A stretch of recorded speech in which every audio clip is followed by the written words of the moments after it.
Wow, Ding is sticking with his London opening. He is playing a new way. This is very unusual. Bishop E2 is a very strange move. It is that uncompromising double-edged move. This is kind of the way Gukesh has played. He's played so bravely throughout this match. After 10 games in Singapore, Gukesh and Ding, they are tied with only 4 chances left to decide the match before time breaks. Time is running out for Gukesh, who only has 2 games left with the white pieces. One of them is today. So will the youngster, the Indian 18-year-old, take all of his white pieces into attack and go for the win? Welcome everyone to the Take live coverage of Game 11 in the World Chess Championship match. It feels like it's a big day. Ludvig, do you agree? We're hoping it's going to be a big day because we like exciting chess and we would like to change the rhythm of the match. Right now it looks as though if Ding successfully defends this game, then, for instance, the next game thereafter might be pretty boring if he's going for a risk-free strategy where he just wants to take this into the tie breaks. However, if Gukesh or even if Ding manages to win today, then that's going to completely shuffle around the entire dynamic of the game, and someone is going to be in a panic to make up for the deficit. Yeah. As always, here in the studio, we have Grandmaster Ludvig sitting by the physical chessboard, ready to analyze and take you through every single move here in Game 11. Next to Ludvig is Ginger GM Simon Williams, visiting us from England. He was here yesterday. It was so much fun, Simon. And today, I mean, yesterday's game, it was a boring draw. But today, it was boring. Yeah, it was, let's just say it. Yeah, It was a boring game, but you know, every game in the World Championship match has a story. And today, do you expect fireworks? I think it's going to be a great day today. Gukesh has the white pieces. I think he doesn't want to go to the playoffs, so he's got to do something. I'm expecting him to play something like E4 and take on the French or whatever comes his way and go really for the win, take some risks. So I think we're going to see a lot of action today, much more than yesterday, that's for sure. Yeah. I think so too. And then we, of course, have Maud sitting here in charge of text commentary in the Take app. The push notification today is very important, right, Maud? Because it's a Sunday. People went out last night, they're tired. They don't know the game is starting. And they need to be here from the get-go today. Yes, and also we need to get them into the game if they did wake up a bit late and there's an interesting opening, because we've gotten a lot of interesting openings, particularly when Gukesh has had the white pieces. Yeah. So I'm ready to notify people, turn on your alarms and sound. Exactly. And I will wake you up. Yep, exactly. Very good. The alarm clock mod. We do have an opening on the board. The elf on the shelf has been here and done something very strange, Simon. What is this about? He's been a very naughty elf today. Yeah. We were just looking on one of the databases that we have in front of us, and I posed the question, what is the rarest first move that white has played, according to the database in front of us? And apparently it's this move, A4, which Magnus has played himself, we found out. It's not got a very good reputation, but I don't think it's as bad as people say. So, and I don't even know what it's called. Something weird. We saw that it was called the Where opening by some people, but I guess that can be argued. Yeah. Maybe Magnus is trying to make that the Magnus opening. Ah. Yes. You don't look convinced about this movie, Ludvig. I feel like even though Magnus is late to the party of naming chess openings, I think he should strive for something better than this to have his reputation connected with.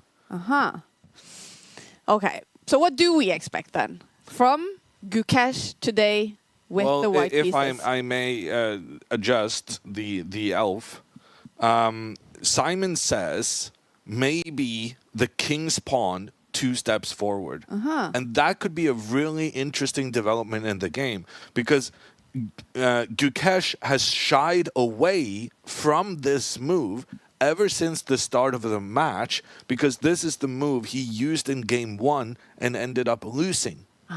And against this move, Ding has played the risky French opening. that is my characterization of your favorite opening, Simon. I hope you will excuse me on that. But I do think at this level, it's pretty risky. And the fact that Ding has gone for this not just once, but twice, it tells us that Gukesh might want to revisit this area, even though he doesn't have the best memories with the French in this match.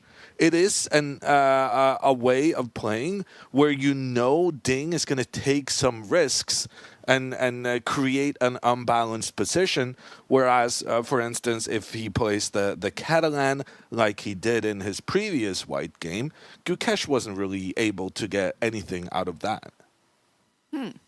Yeah, I totally agree. I think it would be really interesting if Gukesh plays 1e4. Because, as you mentioned, Ding has played e6 every game so far. I'm not sure Ding will play e6 today because, as you say, I mean, I've played the French all my life, and it is risky. You give away a lot of space. You give white multiple ways to attack. And it's, if we see this position, it's going to be fireworks, I'd imagine. I reckon it might go something like e4, e5 today. That would be my guess, something a bit more traditional where Ding is happy to try and just steady the waters. But I don't know. Anything could happen. Yeah. Magnus actually spoke about this on the recap yesterday, that he also thought maybe Ding can just play the King's Pawn 2 steps instead of 1 step, which is the French. And Magnus says this is Ding's normal way of playing with the black pieces, but the disadvantage of that is that the normal way of Ding playing is going to be the area where Gukesh has the most preparation, the thing that he's expecting the most to happen in the match. All right, you guys, we can now see from the screens here in the studio that both Gukesh, he was the first one to arrive today, and Ding, they have arrived, the chessboard, ready for game 11 in Singapore. It is best out of 14 games. If they're still tied after 14 games, it will be decided in tiebreaks who becomes the world chess champion. Gukesh has the white pieces today. He is adjusting his pieces. And let's get ready for game 11.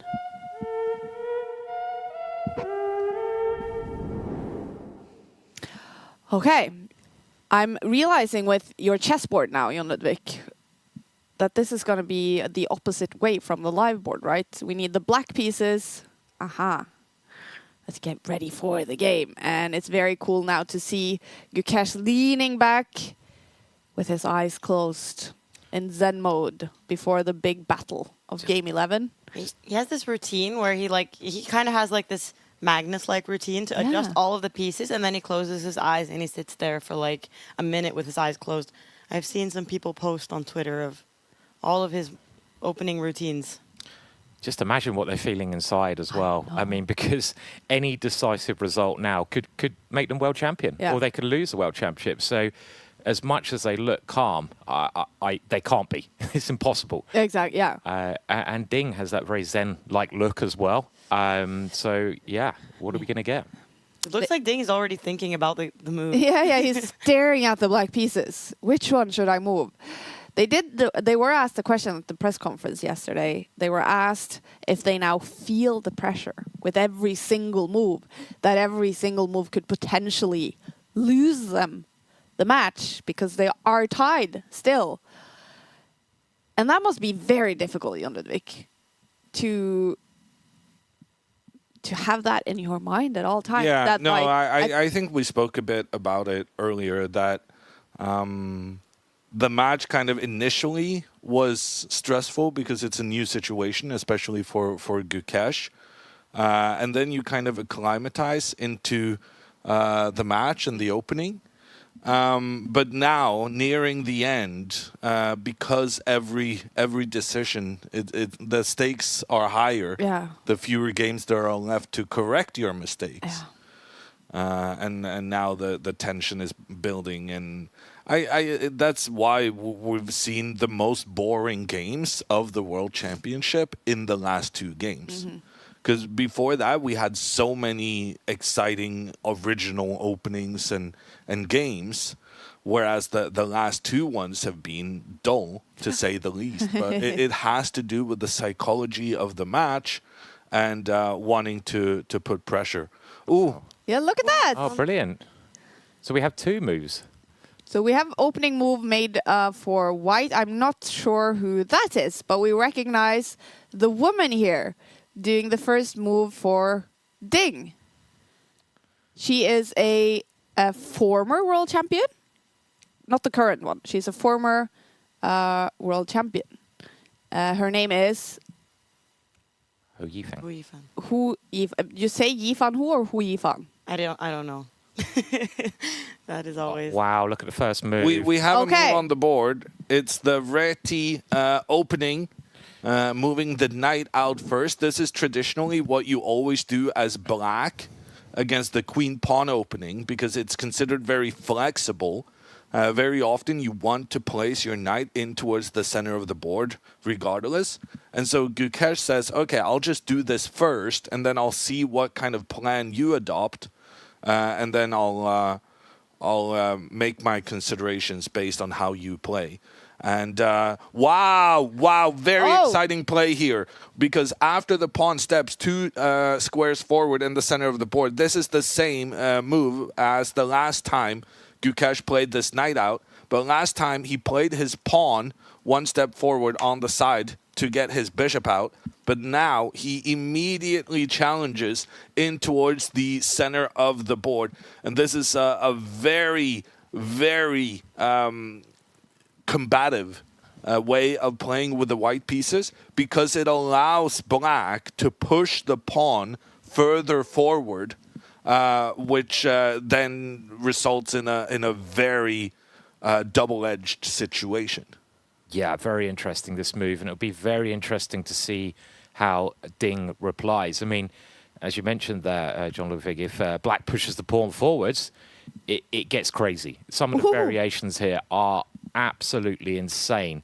So just for that reason, I don't expect black to play that because Ding's strategy is to keep it solid at the moment. So there are maybe a couple other moves, and he's pushed it forwards. He did it! So he's gone for it. Wow. Okay, both players are here to fight, and now we see the problem of pushing this pawn one step forward in the center, because with the move pawn forward on the side of the board, the point of this move from Gukesh, he wants to prevent Ding from reinforcing his pawn in the center of the board. So he wants to stop that one from getting more protection, which is why he's preemptively moving his pawn forward to prevent the pawn advance. But despite preventing the pawn advance, Ding makes that move regardless. And what's interesting here is if the pawn is captured, then Ding gets his knight out and reinforces once again the pawn in the center of the board.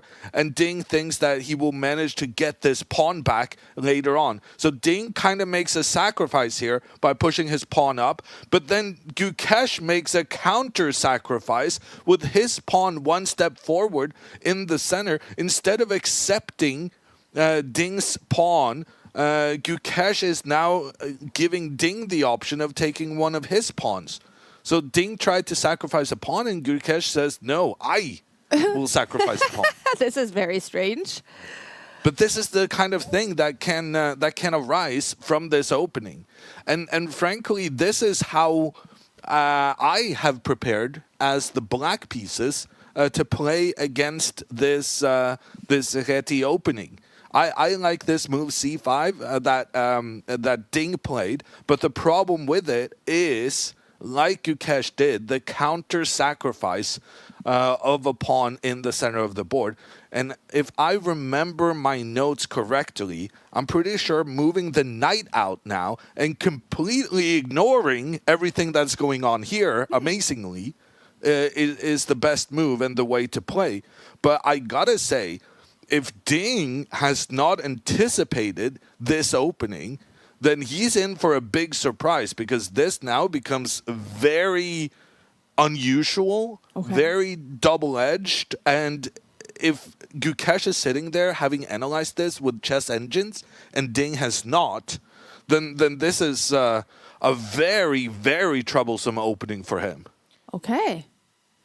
Yeah. I mean, what kind of ambition are we seeing here? Is this... Well, both players so far have already sacrificed a pawn, and we're on move 4. I would say we're seeing a large amount of ambition. Awesome. Definitely. Yeah, I mean, this is, as you say, very exciting opening. And Ding must have anticipated this position, though, when he pushed the pawn in the middle of the board twice. I mean, you must expect This is the main line. This is the main line. Well, if you do the follow-up, at least. Definitely. And I've actually done a course on this on the white side with Richard Palliser, who's an international master. And I remember looking at these lines. David Howe plays this quite regularly with the white pieces, our friend.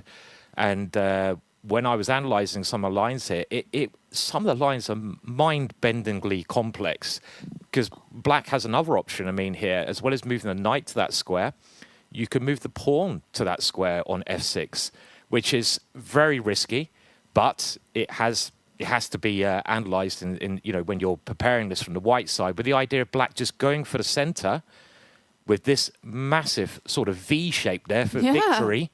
But white can get very active piece play against this. So this is incredibly dangerous, mainly for black. And I think, as you said, John Ludvig, if Ding is not well prepared, he could be in for a nasty shock here because the lines are sharp and complex. To put it like this is very much Simon Williams territory more than it is Hammer territory. Well, how nice that we have both of you here then. Perfect. Yeah, I mean, it's very complicated. And as you say, you can sacrifice pawns here. You can get some great play of your pieces. And it's just a very exciting opening. I mean, if I knew I was going to get this position with the white pieces, I'd move my knight on move 1 every game because it's fun and aggressive. And I mean, it's very hard to tell what Ding's thinking. We can see he's undoing his jacket now. Yeah. The jacket's coming off. He's getting serious now. Oh, yeah. But if Ding is not prepared for this, how could he push the pawn forward in the middle so quickly? Yeah. That's the most shocking thing. Definitely. He didn't spend a lot of time pushing his pawn forward, which was a very committal move. And then it turns out, okay, you're not prepared. Do you not remember what you've analyzed? 100% agree. We should also mention here that if Ding wants to, he can get greedy, in this position, which I wouldn't want to do, from the black side. But as Jonathan's shown, you can capture a pawn and white has to recapture. And now you can capture another pawn and you go a pawn up. Oh. But this is a fascinating position, isn't it, this one? You only have one pawn on the board, basically, for black. Yes, it's very strange. Huh. But you guys, I actually found out that Ding has played this opening with the black pieces in 2021 against Adiban Bhaskaran, or I don't know how exactly to pronounce it, but he's from India, right? Adiban, Yeah, he's Adiban known for is. the B3 opening, isn't he? Yeah, so he played this opening with the white pieces against Ding. And in that position, Ding did play his knight to f6, so this is obviously something that Ding knows about. But maybe also Gukesh knows that he has played this. Yeah, so Ding is considering maybe I should do something differently than what I have done before because my opponent is going to be prepared for that. But at least as I recall, moving this knight out, like Maud says Ding has done in the past, that's considered the best move, I think, or at least it's what I considered when I did my opening analysis to be the best move. But if he's scared of Gukesh's preparation already, that's not going to be a good sign for him overall in this game. Well, the problem is, if he doesn't move the knight there, what else does he play as black? Because the other lines are equally as dangerous. White is now threatening quite a lot of stuff in the center. There's a lot of tension in the middle of the board, and you can't really play safe anymore. It's very hard for black to suddenly go, okay, I want to play safe. So we're in for a very exciting game because there's no way here to swap off and draw. It's impossible. So I mean, I expect he's going to bring the knight out because What else would you play here? I mean, other options are scary. You could accept the pawn. Yeah, I mean, in that position we saw where black grabs the pawn, white clearly has great compensation. As we can see here. I mean, look at white's center. I mean, white's pieces will come out very quickly. White will castle quickly. The rook comes into the game. And, just look at those white central pawns. I mean, you can play this way as black. Of course you can. But it's dangerous. And white clearly has enough for the one pawn. Wow. All right. So Gukesh is basically forcing Ding here to play a game, an ambitious game. I wouldn't go that far. I mean, because Ding is the one who chose to push his pawn forward in the middle. So it wasn't that Gukesh was forcing Ding into something super complicated. Ding chose it himself.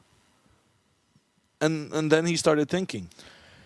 It's strange to think now because, as you mentioned, when you push the black pawn that one square further into white's territory, which has happened, you must expect to get this position as this is the sharpest line. And when you analyze any opening, you should probably start by analyzing the most tactical variations first because they're the most dangerous.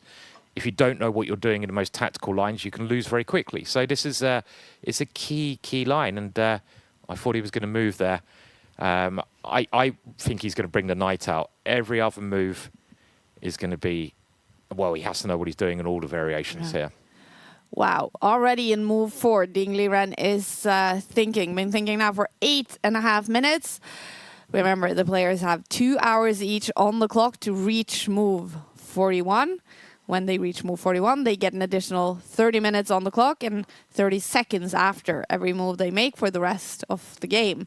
And do you think Gukesh's team right now, Jon Ludvig, is just celebrating? They're not celebrating. They are super nervous that they have not made a mistake in their analysis. You're not automatically celebrating just because what you were kind of hoping was going to happen does happen. I remember in the match against Anand, I had the responsibility because you were a second for Magnus. Yeah, when I was working to help out Magnus Carlsen in the match against Anand, I was responsible for one of the variations that happened in the game, and I was not cheering. I was so nervous. Oh, I can imagine. Because I was, thinking, okay, Magnus has the black pieces. I was responsible for making sure that this is okay for him. I'm going up against Anand's team. We were trying to cover, a lot of different ground. I had spent the previous 3 days trying to fix this one situation within an opening. And I wasn't sure I had completely managed. How did it turn out? We have to know the end of the story. Well, the thing is, so Anand got an advantage from the opening, so my work was a failure. Oh, no. And then Magnus made a draw without many problems. Okay. Because Magnus is just such a good chess player. So it really does help kind of cover up some of your mistakes when you got a good guy kind of, helping you out by making the good moves on the board. Was Magnus angry at you afterwards then? No. I've heard some horror stories. I'm not even sure anyone realized that was my mistake. Yeah, but you were the only one. I definitely you admitted realized. it here, though. Yeah. I've heard some horror stories of seconds to someone, I think Kasparov's seconds. Okay. And when the preparation maybe hasn't gone according to plan, he's been quite angry, shall we say. And you don't want to be in that room. So with him afterwards, because it's important. These were also days before computers. So you can imagine how harder it was to prepare. Because at least nowadays, if you suggest a variation, you can check it on the computer. Yeah. So there's not any glaring blunders. That's true. But if you're analysing a very sharp position 50 years ago, there's no way to know that it's just not losing. Without, if it's incredibly complex, you can miss things, and people did miss things. But Kasparov's preparation was the best in the world at the time, and that was one of the reasons he became, such a fantastic player, along with many other reasons. So Ding's still thinking. How long do you think he's going to think now? I'm shocked he's been thinking for this so long. Oh, okay. This is outrageous, I think. Ooh. That he's gone for this committal advance of the pawn in the center of the board, and he's not ready for it. This is terrible. If I was Gukesh, I'd be growing in confidence as well, because you've got your preparation, and whenever your opponent slows down, it's not a psychological win, but it does give you confidence because you're like, okay, I know what I'm doing. My opponent's thinking, maybe he's not comfortable. So I'd be feeling very good on the white side of this at the moment, but we're going to have to see how it develops. Yeah, wow. Well, it's looking like we're going to have a really cool game 11 in Singapore, the World Chess Championship match. Players are tied with 5 points each going into this game 11. They only have 4 games left before it potentially goes to tiebreaks if no one takes the lead before that. All right, you guys. We're so happy that you guys are hanging out with us. This is going to be a cool day to watch the World Chess Championship match. Remember to download the Take app to get notified when stuff happens in the games. And maybe let your family know and your friends know to download as well. And of course, very cool if you want to hang out with us also here, doing some behind the scenes live coverage of us just watching and enjoying the game. And if you do enjoy it, and if you are enjoying hanging out with us, then please give us a thumbs up in the YouTube on YouTube. We would really, really appreciate that. And if you do have questions for our 2 grandmasters here in the studio, then go ahead and write them either on the YouTube chat or Twitch. I'm paying attention to that. I bet you have a lot of questions for Simon Williams and Jon Ludvig Hammer. Let's see if we do have some questions.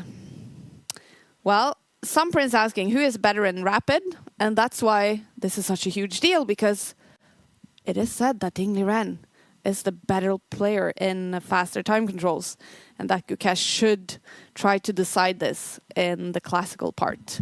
So that is why we're thinking this could be a very interesting game, because he only has 2 games left with the white pieces, and this is the first one. Does it look like, Simon, he's going for a win today? Gukesh. Yeah, I mean, I think both sides are just, they've both decided to enter a very sharp opening when they didn't need to. So they've both taken risky decisions. I mean, Gukesh is offering a pawn in this position. So he's offering a sacrifice, which you rarely see nowadays at top level. Gambits, sacrifices. Well, when was the last time we saw one? I can't remember. Not in this World Championships, as far as I can remember. That the Queen's Gambit. Yeah, I suppose so. The not Queen's a real Gambit.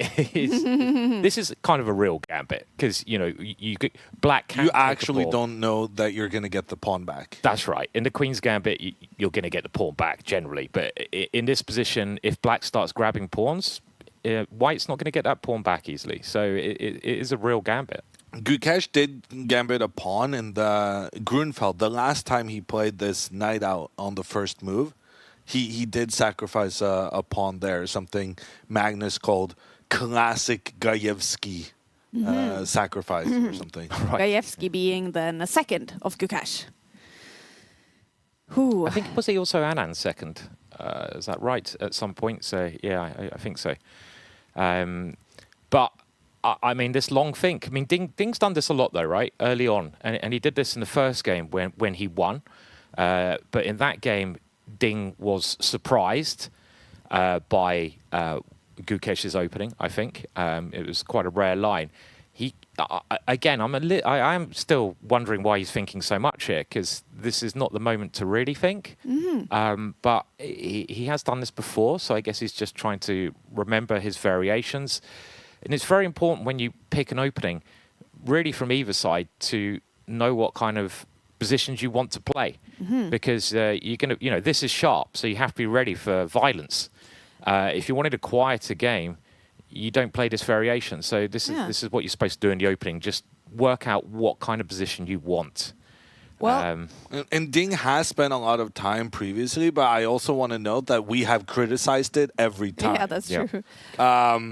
But spending time here before the position even becomes uncommon, that he hasn't done previously in the match. So this is even worse than the stuff we already criticized. Yeah. Some great questions here in the YouTube chat. The first one, what is a second? So we're talking about seconds. The short explanation to what a second is, Jon Ludvig. You've been one. I call it an opening helper. Yeah. Which I think is very descriptive and also accurate. That sounds good, yeah. Yeah. Both players have teams that help them in the openings for every single game in the match. They've been working for a long time heading into the match. And Simon, there's a question for you here from Benjamin, and it's a great question. Ding is now thinking for 17 and a half minutes, and Benjamin is asking, Simon, if Ding was playing for a win, what should we look out for now? Well, Is he the already knight move?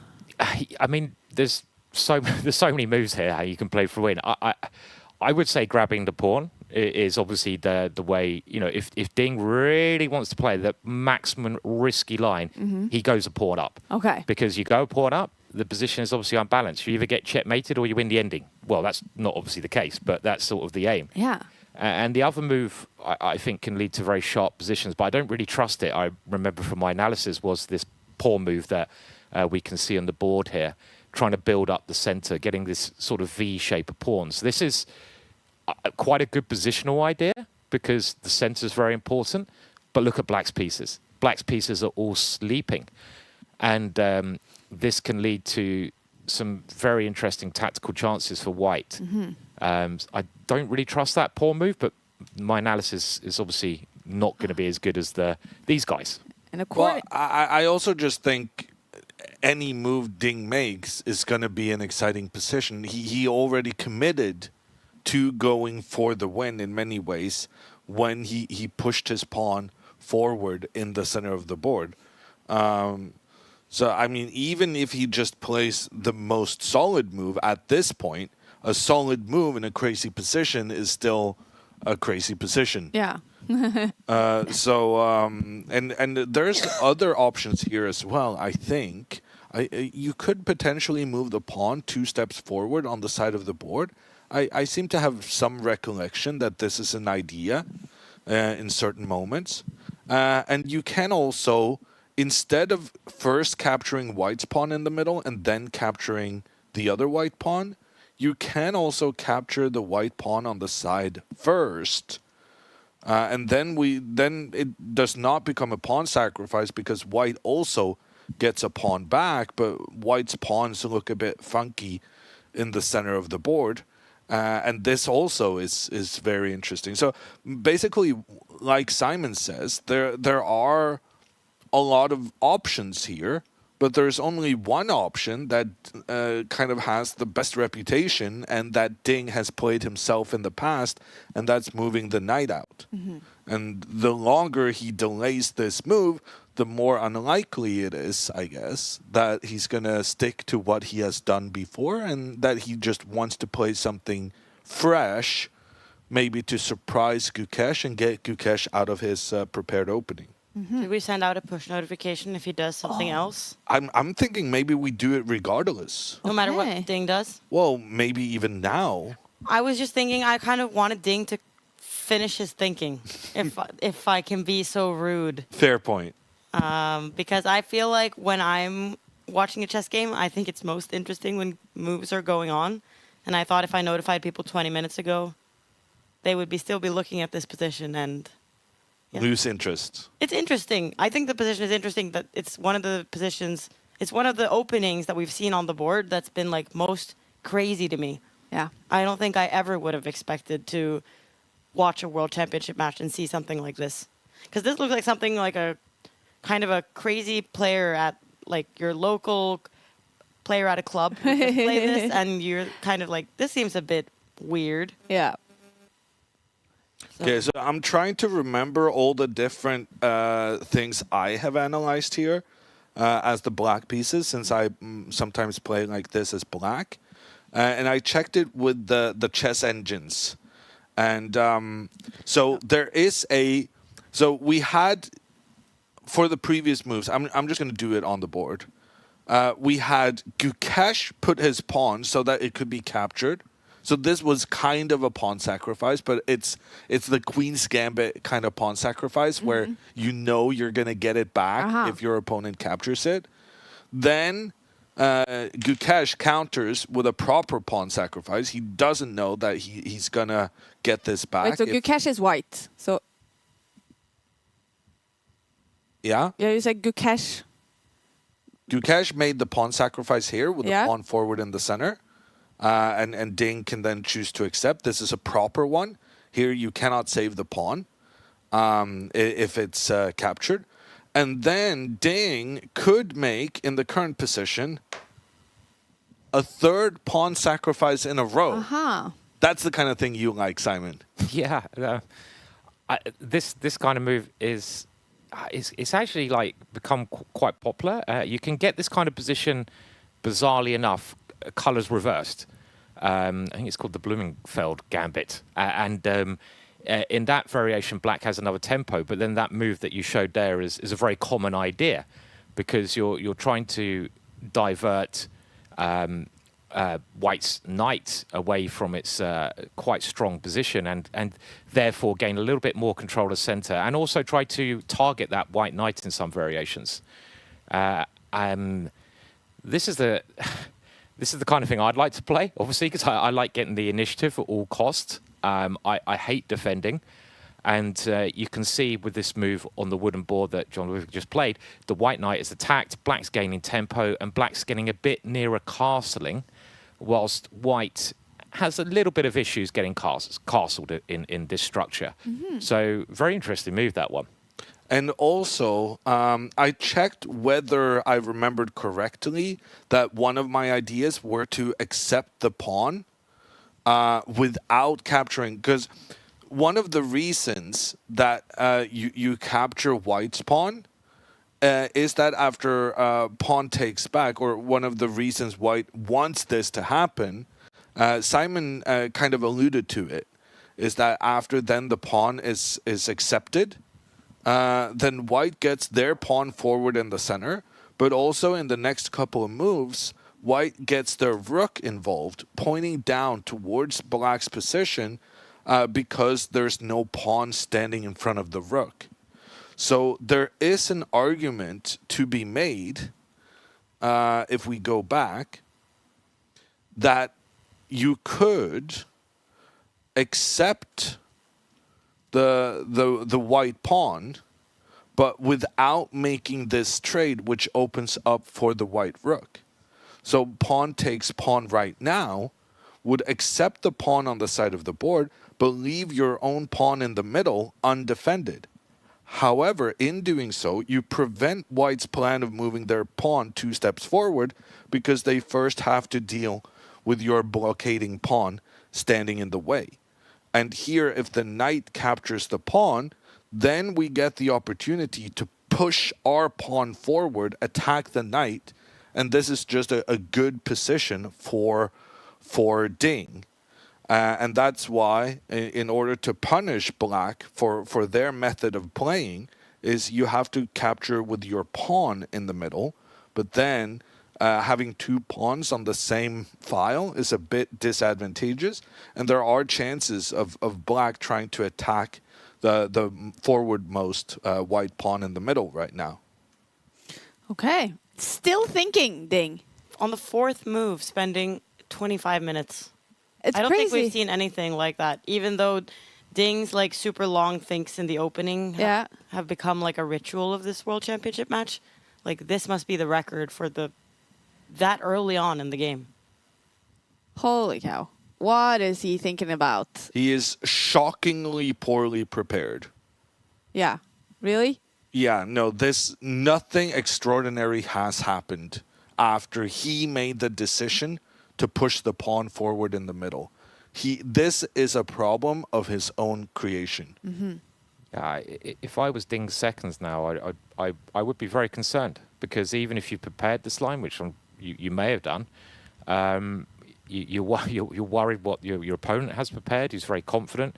You're worried if the preparation is good, as you said, but also you're very worried that your guy has spent half an hour on this position. I mean, that doesn't fill you with confidence. I mean, it's very peculiar, this think at the moment. Yeah. It also looks like Ding is not looking at the board. Like, it looks like he's mostly just, like, stressing Yeah. more than he's actually considering different moves. Well, very often when they don't look at the board, it's because they're kind of trying to look in their brains, right? They're trying to remember.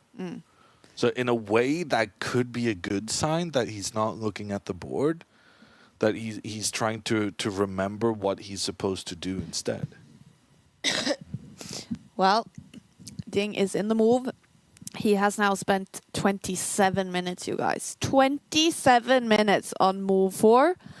Gukesh is meditating right now, sitting behind his white pieces in game 11. This is heating up to be an interesting game. I'm amazed by the fact that Gukesh is still sitting at the Yeah. If this was me, I'm in my prep, but it's early days yet, and like I haven't even showcased the exciting part of the openings I have prepared. I just played the normal moves.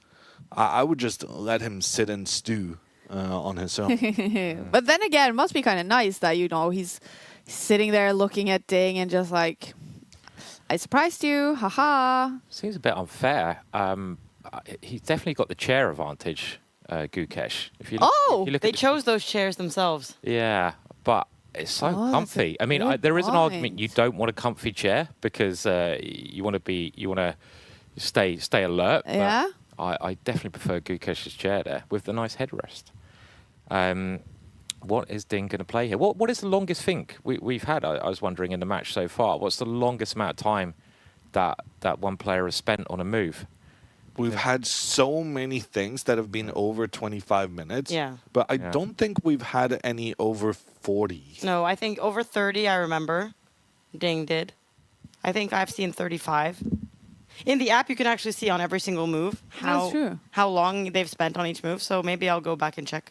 I have to tell you guys, though, Niklas, who we had on our broadcast. Yeah. We are sometimes like sharing images, and when people are in preparation or like somebody has played this before, because we're doing the commentary in different languages. And Niklas, he wrote that Adiban is from the same city as Gukesh. Maybe he's a secret member of Gukesh's team. Maybe. So maybe they know each other. Yeah. I remember Adiban very well. He used to play a lot of the tournaments in the Champions Chess Tour. And a big topic with him was always the B3 opening. That Magnus suddenly started playing in some games and winning with it. And Adiban is a very cool, fun guy. It's always fun to interview him. Do you think? He's a great chess player as well. I mean, he's really aggressive. Yeah. What's his nickname? Was it get this right? Oh, It that's a good, yeah. It was something aggressive to suit his style of play, and he's played some amazing attacking games. That's Yeah. what Adiban is famous for. His prowess in going Beast. forward. The beast. I thought it was the beast. yeah. Yeah. And he often plays like this crazy animal who's tearing his opponents apart. Yeah. And, this opening would also be up Adiban's street, certainly.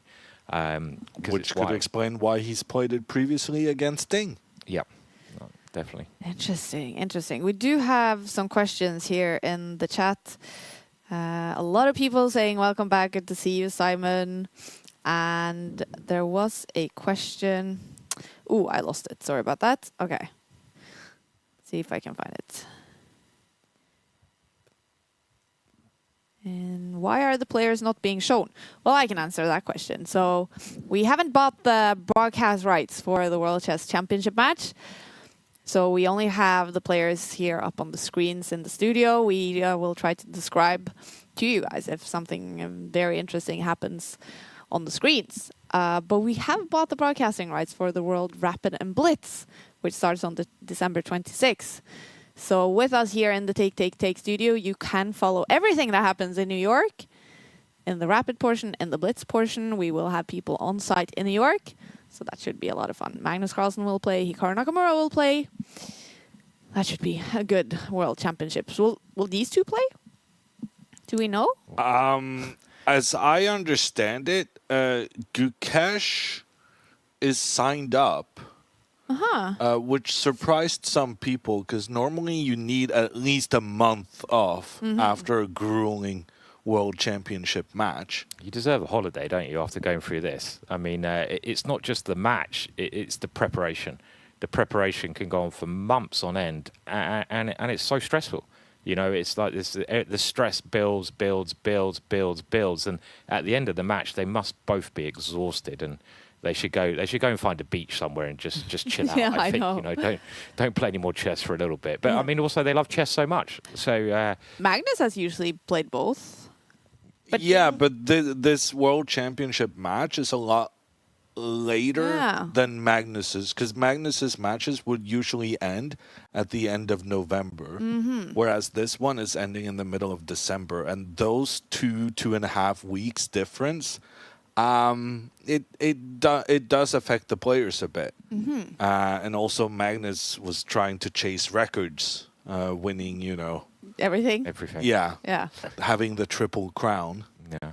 And these players, Ding, we haven't normally seen in the World Blitz and Rapid. And he was asked about this at the press conference, where he said that he felt like last time he played too much after the World Championship, and that kind of led to his really tough chess year. Yeah. That he got like exhausted. So now he's just gonna rest. So maybe he just found out that's the best strategy for him. Yeah. And I mean, it looks exhausting. When I look at Ding playing chess, I get a little bit tired myself. What was this fact that the amount of calories that the players lose over a World Championships? It was like the same as doing a marathon run. Really? It was crazy. Yeah, Yeah. we should get that up. But it was there. They did some research. I mean, I'm always a bit doubtful this kind of research. Yeah. But there was some kind of study on how much weight you lose because of the stress you're going through and the exertion mentally that comes out in the physical form during a World Championship match, and it was quite impressive, you know. So yeah, and cool. you can see that as well, I think, here. I'm still amazed he hasn't moved. What's going on? I This know. is just unbelievable. 34 minutes now for Ding Liren in move 4. Crazy Well, yeah, stuff. move 4. I get what you're saying, Kaja. Move 4. It's crazy spending that amount of time, but it's even a common move 4. Yeah, Like you could potentially get some really weird situations on move 4 that's completely unknown. It's extremely unlikely, but it could happen. This, however, this is well known, played multiple times before, played by Ding himself before. Yeah. What is he doing? Crazy stuff. We have a bunch of questions now in the chat asking what opening did we see, and is it now an obvious move for Ding? And so we've been looking at the computer moves, and you guys have been, you know, basically saying what is the obvious move. So this is a Reti opening? Yeah, named after the Hungarian, Slovak. I'm not entirely sure. He was born in what is currently Hungary, at the very least. Richard Reti. And he liked, this is what we can call a proper Reti, because a lot of these moving the knight out early, they often end up becoming other openings because you push your pawns forward in the middle of the board afterwards. But that's not what the Reti himself did when he played. He played with his pawns on the side of the board, similarly to how Gukesh has been very aggressive with one of his pawns on the side, attacking the middle in from the sides of the board, and allowing the opponent to actually take control in the center, like Ding has chosen to do here. And then you say, okay, I'll let you get some advances in the center, but then I will attack you. And right now, Ding doesn't seem prepared for this, despite being the one who went into the most complicated situation on his own accord. Oh, when will he make his move? 36 minutes now for Ding Liren. Maud has put up a what do you call it? Poll. Thank you. We went to the good night last night. I'm a little tired today, I have to admit. but it was worth it. It was worth it. We had a lot of fun. But yeah, so Maud put up a poll in the app. It's asking, will Ding play a new move here, or will he develop his knight? as he did last time in this position. And 53% is saying something new. And that's something new. And there are plenty of new options. And that would make sense that he's spending that much time if he does do something new. No, even then it doesn't make sense because no, but if you push the pawn forward and go into this very complicated situation, you have to know what you're doing. Mm-hmm. Yeah. The fact that he's gone into this unprepared and now he's given himself a massive time disadvantage as well. It's unbelievable. It's unprofessional. It's outrageous. And I mean, Would you tell this to him straight to his face if you were his second? No, of course not. What do you mean? That's an entirely different job than being a commentator, though.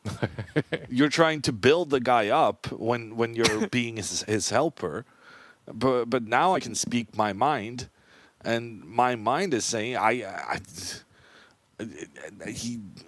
well, okay. My thinking is going way in the other direction, but maybe he doesn't deserve to be the world champion if he's not prepared for move 4.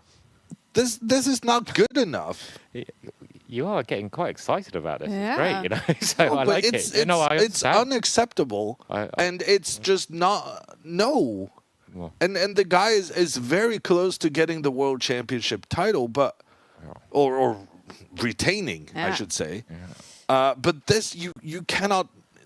He's unprepared. I remember a great story. Oh, he's played a move. And He's played a move! Wow. He played what he did last He time. plays tonight. And of course, then Gukesh plays instantly in return because this is what he was expecting with Ding having played this in the past. Well, this move is... And Gukesh's move is not super... Is this a novelty on the... I mean, on the screen I have in front of me, but a smaller database, but this is really, really rare. This move. A completely new move for Gukesh. This is where Ding should be spending his time. He already wasted 40 minutes in a situation that was played by himself, for instance, in a previous game. But now Gukesh plays a new move, so now Ding is going to have to think for a very long time. What are the ideas and consequences of this unexpected pawn advance on the side of the board? Gukesh now says, okay, you didn't want to capture my pawn. I will use this opportunity to protect the pawn. And now you can't capture it. Yeah, I mean, it's a different strategy, this little move on the side. It does make some sense because you're saying, okay, I'm going to keep the tension. I'm going to build up with my pieces, move the bishop, for example. I'm going to attack the center, but I'm just going to try to keep the tension rather than exchanging things quickly, which White had a couple of exchanges there that were possible. I'm going to keep the pressure on the position and I'm going to make you think. And as you said now, his last think does seem quite ridiculous because you made the point, this is a new move. This is where you need to have the think because it's a new position. Ding may not have seen this move. Why would you have seen this move? It's a new idea. So he's got to work out now how to play this structure. So he should spend 20 minutes here probably just working out the right way to go. But then you spent half your time on move 5. Oh my gosh. Which is it's a bit problematic. And also one of the best moves here, I assume, for Ding is to sacrifice his pawn. Yeah. And you're not going to do that unless you've really thought about it. I love this move. Yeah. Obviously. So now Ding, I mentioned this previously on the previous move, that this was an opportunity for Ding to do a counter sacrifice. But the counter sacrifice now has become even stronger than earlier because in the meantime, Ding has sensibly moved his knight towards the middle of the board. He's now closer to castling his king and getting the rook into play. But in the meantime, Gukesh has done a nothing move on the side of the board. So pushing the pawn forward in the middle makes all the sense in the world. But then again, that means you're giving up the pawn that can be captured by the white knight. This is obviously something Gukesh has prepared. Are you ready to sacrifice a pawn and go down an hour on the clock, down a pawn, with your opponent still in something they looked at before the game. This is where you need the time. If you're going to sacrifice this pawn, you need to have the time. And the strange thing with that variation, I think, John Ludvig, is that transposes to a main line of the Blumenfeld gambits with colours reversed, except white has this little pawn on a3. This otherwise, if the pawn was back there, it would be a main line, colours reversed, which I think is considered to be a very decent gambit. But maybe this little pawn move makes I played this as white. I won a nice game with it. And then the question that Ding has to ask himself, because Ding probably knows this move from the Blumenfeld, but he needs to ask himself, does the pawn move on the side of the board make any sort of difference to this situation? And the answer is probably yes, because otherwise Gukesh wouldn't go into this. Totally agree. That is the key move here. That move that you've pointed out there. If Ding goes for that move, it's going to be very interesting. It's the gambity move that black can play because he's trying to get that action in the center of the board by giving up, though, a very important pawn. A pawn in the center of the board is key. Interesting to see the valuation bar here. Yeah, slightly better for Ding, so he has that going for him. Yeah. I'm not sure why, but the computers know better than myself. And the next question is, okay, if he doesn't gambit a pawn, what else can he do? Can he try to keep the tension somehow, develop your pieces? This would be normal. Try to get your king safe. How do you get your king safe? He's got to work out all of these issues in a very tense situation. This situation, there's a lot going on. There's a lot of pressure. So you need to spend more time. Time is going to be an issue. Yeah. So far, Ding in this game, he has spent 46 minutes. Gukesh has spent 32 seconds. Crazy development. It's amazing. Kaja, if I may trouble you, yes. Could we look at the moves recommended by the chess engine? Can I first do the hand and brain, please? So the top move by the computer is a pawn. Is a knight. Really? Yeah. Top move by the computer is knight. So here the thing is, if the knight moves to its the square it wants to move to, if the knight moves forward to control in the center of the board, then it will be attacked by the advancing white pawn and has nothing better to do than go back again. So moving the knight forward is not an option, which obviously both Gukesh and Ding is going to be very aware of. But then moving the knight into the middle of the board, which I assume is what the chess engines are recommending, that is controversial as well, because that means the knight is blocking the queen's path through the center of the board. So this is actually also a pawn sacrifice, with the pawn in the middle being captured by white's pieces. But on the other hand, if that pawn is captured, it does allow you to push your pawns forward in the middle of the board. But it was in fact the first knight move that you put up. That is the top computer move. Okay, I'll put it up here now. Really? Yeah. What? So I'm guessing this is an inhuman move then, a very computer move. What do you think, Simon? This looks ridiculous to me. Well, it's very peculiar to move the knight out and then move it back to the same square undeveloped, and that's your only option. But the only sense I can see to that is that black, by tempting white's pawn to go forwards, which is the logical move, we go back to the wooden board, you're tempting white to play this move. Suddenly, black has relieved a lot of the tension in the center. So his pawns, the black pawns, become more solid. They're a bit more concreted on their squares, because that white pawn which has just moved can no longer capture towards the center and can no longer try to explode in the center, shall we say. So that is the only logical explanation.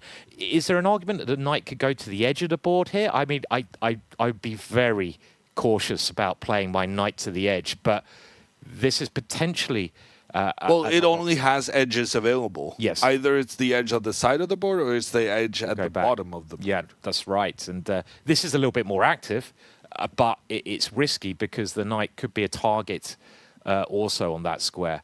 But yeah, I mean, the only logic I can see to this idea, which I don't think you'd find over the board, because it looks strange, is to tempt white's pawn on, and you're trying as black to say, well, I actually want white to move that pawn because I like my structure better, because my black pawns are now more firm on the squares they are. So that I guess is the logic behind the computer's thinking. I cannot imagine Dean going for this move. It makes no sense to me. Well, it makes the sense that Simon is explaining, and I understand the logic, and I agree with the logic. I just disagree with the priority in kind of securing the safety of these central pawns at the cost of having to move my knight twice and still having the knight stuck on the edge of the board. So that knight move, I really, really don't like. I was going to say it is a pawn move, and there's two options in my mind. And one of those options we do have on the screen, but it is with the the least thick line of the three. It's the pawn move 2 steps forward on the side of the board. And what I think about this move is that this also allows the white pawn to continue further forward, like we just analyzed, but we were looking at this being a potential position with white to move, and then I would much rather just not move my knight at all and still force the pawn further forward. So to me, this is like a much, much better version of what Simon was describing. I guess the key idea would be maybe for white not to move that pawn forwards, but the problem with black's pawn move here is that we mentioned this yesterday. When you make any pawn move, you weaken squares because pawns can't go backwards to cover squares. So the square I'm looking at now is in between those two black pawns. This square here, I'd love in the future to get a knight to. And I can remember looking at some variations when I was doing this course where, let's say white now, I mean, there's a lot of tension, but let's say it takes towards the center. And my idea later on would be, as white, to bring my undeveloped knight at some point into that weak square that we pointed out. So along this line, because that white knight can never be booted away, can never be kicked away. So we call that square an outpost. There's no black pawns that would be able to attack that knight on that square. So that might be the way I'd be thinking about, how white could play as another option. And then I'm thinking about how black plays. Because even though I lost a pawn, I'm ready to push my pawn forward in the center afterwards. That is the benefit of sacrificing this pawn, is that the white pawn no longer has the ability to kick my knight out of its perfect position. And from here, the knight is protecting both the pawns in the center of the board. And I'm also getting ready to capture the white pawn with my bishop. And frankly, I'm not sure there's anything you can do about it. So if white accomplishes their plan, that's well and nice. But I also feel like if black accomplishes theirs, then that's going to be pretty nice for black as well. And it becomes this discussion about whose plan is more effective. I'm going to take the top computer moves away just in case Ding makes a move. He should make that move soon because he has 1 hour and 7 minutes left to make 36 moves. He is spending so much time. To me, one of the biggest surprises looking at the chess engine's moves is that the pawn sacrifice that both of us are kind of cheering for, with the pawn forward in the middle of the board, that wasn't even mentioned in the top 3. Yeah, I'm surprised by that as well. I would assume that the computer would be jumping on the possibility of getting a lot of piece play and getting castle quickly. And the advantage of this pawn sacrifice is that black will get the king castle quickly in this variation, which is always a nice thing to have, But the disadvantage, as you pointed out, Gukesh is clearly going to be prepared for this. And Gukesh's preparation, I bet he's happy here. I mean, if you're on Gukesh's team, would you be feeling happy as a second here? I know you mentioned that even when you get your idea in, you're very nervous, but if you're Gukesh's second and you've got the idea in and your opponent has spent 1 hour and it's only move 5, you must be thinking, I'm quite happy. Yeah, no, you're thrilled. Yeah. It's been a magnificent outcome of the opening for Gukesh. Despite the chess engines indicating that Ding is slightly better, it is an imbalanced position where the person who's better prepared coming in armed with computer recommendations because they looked at it before the game, the evaluation is not credible, frankly, I think, because Gukesh's team will have analyzed it a lot deeper than just an initial chess engine evaluation. And sometimes, even though the first impression is Ding is slightly better, the further you investigate the opening, the further the chess engine may realize that their initial assessment was in fact wrong. And so this has just been an amazing opening for Gukesh. And yeah, I mean, this is where we should be sitting and saying that, oh, what an interesting new idea by Gukesh. Ding is going to have to spend some time here.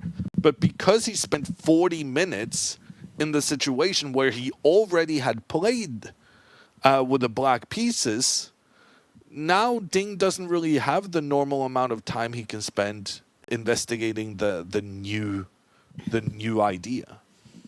I see that Anish Giri has been saying that he's speculating how much money Ding would pay to take back his second move, the move where he advanced the pawn. Oh. Do we have any bets for that dollar amount here? I mean, there's quite a bit of money on the line in the prize pool of this tournament. And yeah, it's incredible how casually Ding just advanced his pawn forward in the center, only to then spend 40 minutes realizing he was not even prepared for the most common way of playing. But if you look away from the clocks, if you don't look at the clock times here, and if you only look at the bar and the board, it says slightly better for Ding. Who would you choose? Would you be white or black? I would be black. Okay. Yeah, but I played this as black. Yeah. But so this is my opening as black. I literally have the plan to go with this knight move, like Ding did. I'm not going to spend 40 minutes on it, though. No. It's like taking away a very, very vital part of the position. We're not going to ask ourselves, if we take away this pawn in Ding's camp, whose position do you like the more? It's the clock is a part of the game, and Ding is massively mishandling it, and we cannot discard it because it is going to play a vital role to this game.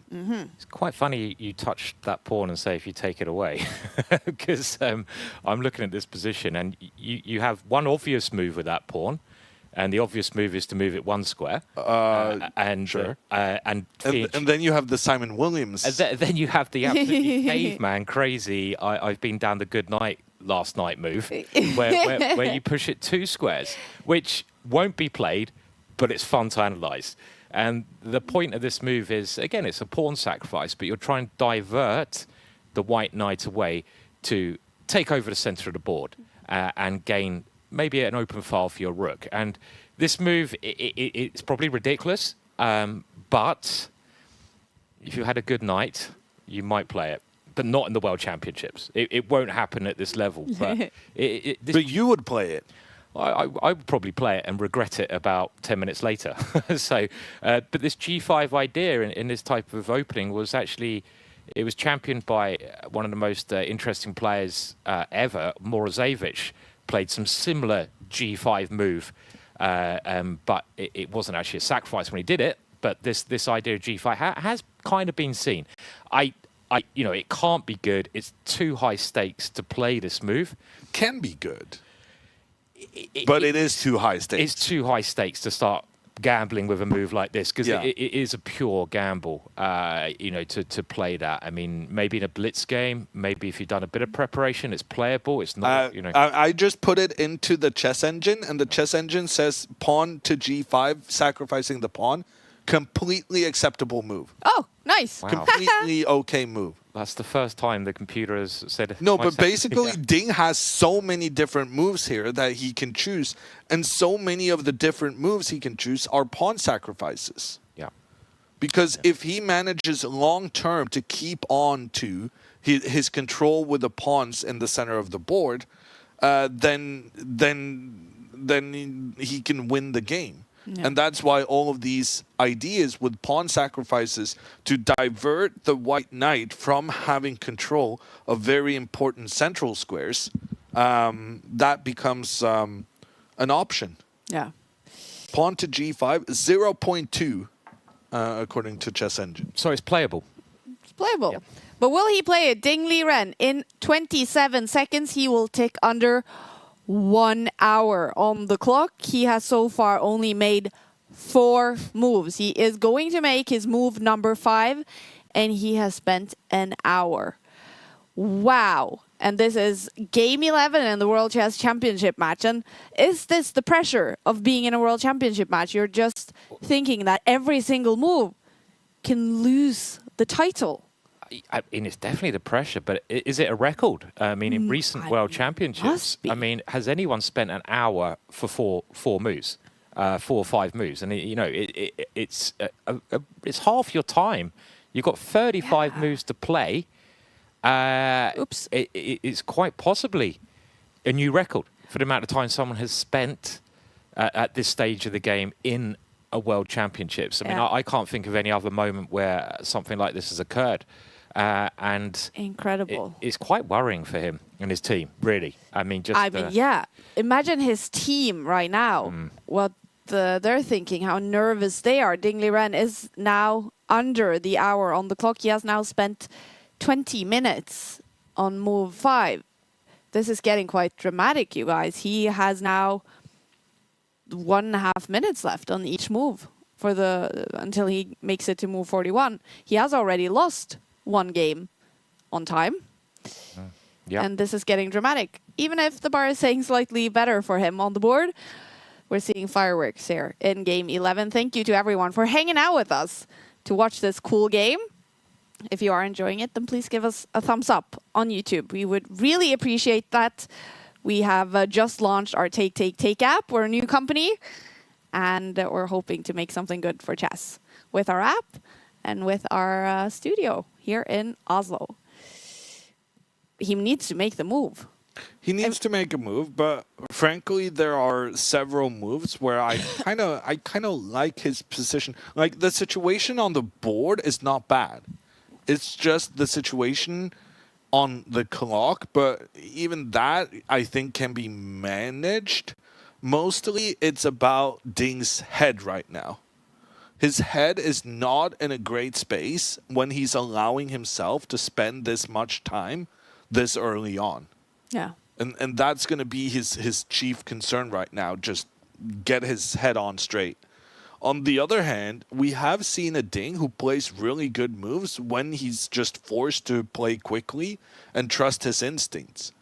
And if he just trusts his instincts in this position, and preferably gets away from Gukesh's pre-planned openings, then I play this as black. I kind of like this for black. And I've been looking at the chess engine for the different moves. Oh, we have the move.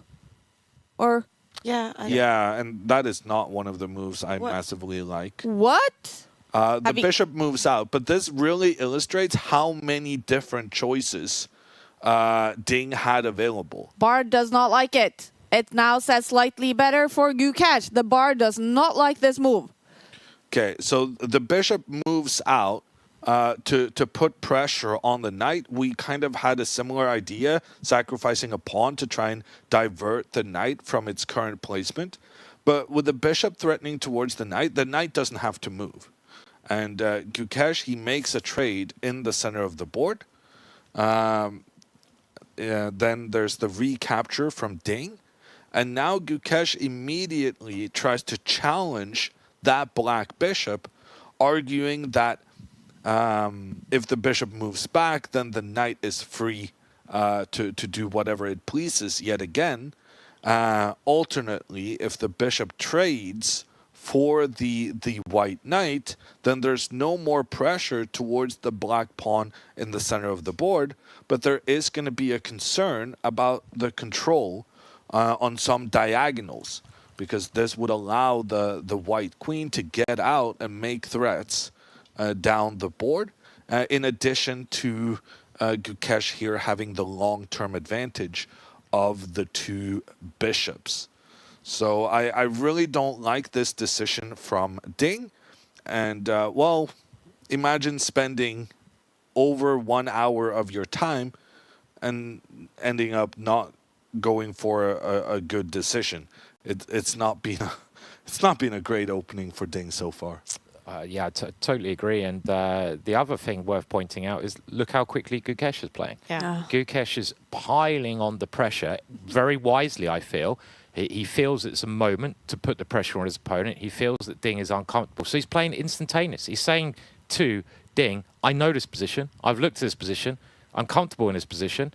I'm going to play quickly. It's up to you. You've got to work things out. And every kind of move that Ding is getting is a decision. Because here, he's got a decision. He can't play a nice, easy, developing move. He's got to do something with his bishop. Does he move the bishop back or does he capture? And I have to say, I don't really like either of them for black. I really don't like capturing that knight. But at the same time, I'm not sure you have a choice. Because, yeah. So let's look at that. If the bishop retreats further back, then at some moment, Gukesh is definitely going to push his pawn forward to further attack that bishop, which is also going to give Gukesh's bishop a nice way of getting into the game and pointing down on this really dangerous diagonal. Normally, when we have these, we call them fianchettoed bishops. Normally, when the opponent has one of these, we try to put a pawn to kind of block the bishops, maybe even two pawns, to block that diagonal to make sure that the opponent's bishop doesn't become a monster through the center of the board. But here, with Ding already having committed his pawns quite a bit further forward, it just increases the power of this bishop pointing down. So in my mind, I don't think he can go back. I think he has to take the knight, but that I hate as well. I just don't like Ding's decision, and I don't like Ding's position. And I don't like his clock time either. What do you like? Yeah, yes, good question. Remember that Ding says that he sometimes looks through social media during this match, which I think is crazy. And I'm also like, how are you that brave, Ding? I would not be reading people's comments. I would not be listening to you and Ludvig right now if I was. I would not want. That would bring him down. Yeah. Jon Ludvig is strict and energetic today, and the chat is loving it. Yeah, no, there's nothing I like about his position. Is that what you wanted me to say? No, I wanted you to try to find something. Oh. He's got something to be positive about. There's a good pawn in center. the center of the board. Yeah, come on. He's got 2 pawns in the center, and White's got 1 pawn in the center. Thank you, Yeah, Simon. okay. So, you know, the center is the most important part of the board, like a battle, and Black has the center. I don't really believe it, but that, you know, if he can use the center, if somehow Ding can get that center moving and get castled, he should be okay. But I'm not sure how he does that, because again, it's just this decision every move, and again, he's taking too much time. The position is going to be very complex later on, and I think, as Kaja said, you know, he was having 1.5 minutes each move to think, when at the start of the game, I think you have roughly 3 minutes each move to think. And if he gets a big decision later on, no matter how brilliant he is, you might need that time. Yeah. So it's a problem. And I'm not really sure what he plays here, because taking the knight, I mean, we mentioned that move, but also the light squares there are going to be horrendous in not just in the short term, but the long every term. short term, mid term, long term. He's really going to miss that bishop. And that's why I thought this decision from Ding moving the bishop out, it was just a bad one. Because now he's really lacking control of the light square. And he takes the knight. He does take the knight. I think he had to do that because I think the retreats would have just And let instantly. Gukesh push Gukesh the plays. pawns further forward. And Gukesh now gets an easy move. He takes back the bishop, brings his queen into the game, points down towards the black pawn that's undefended.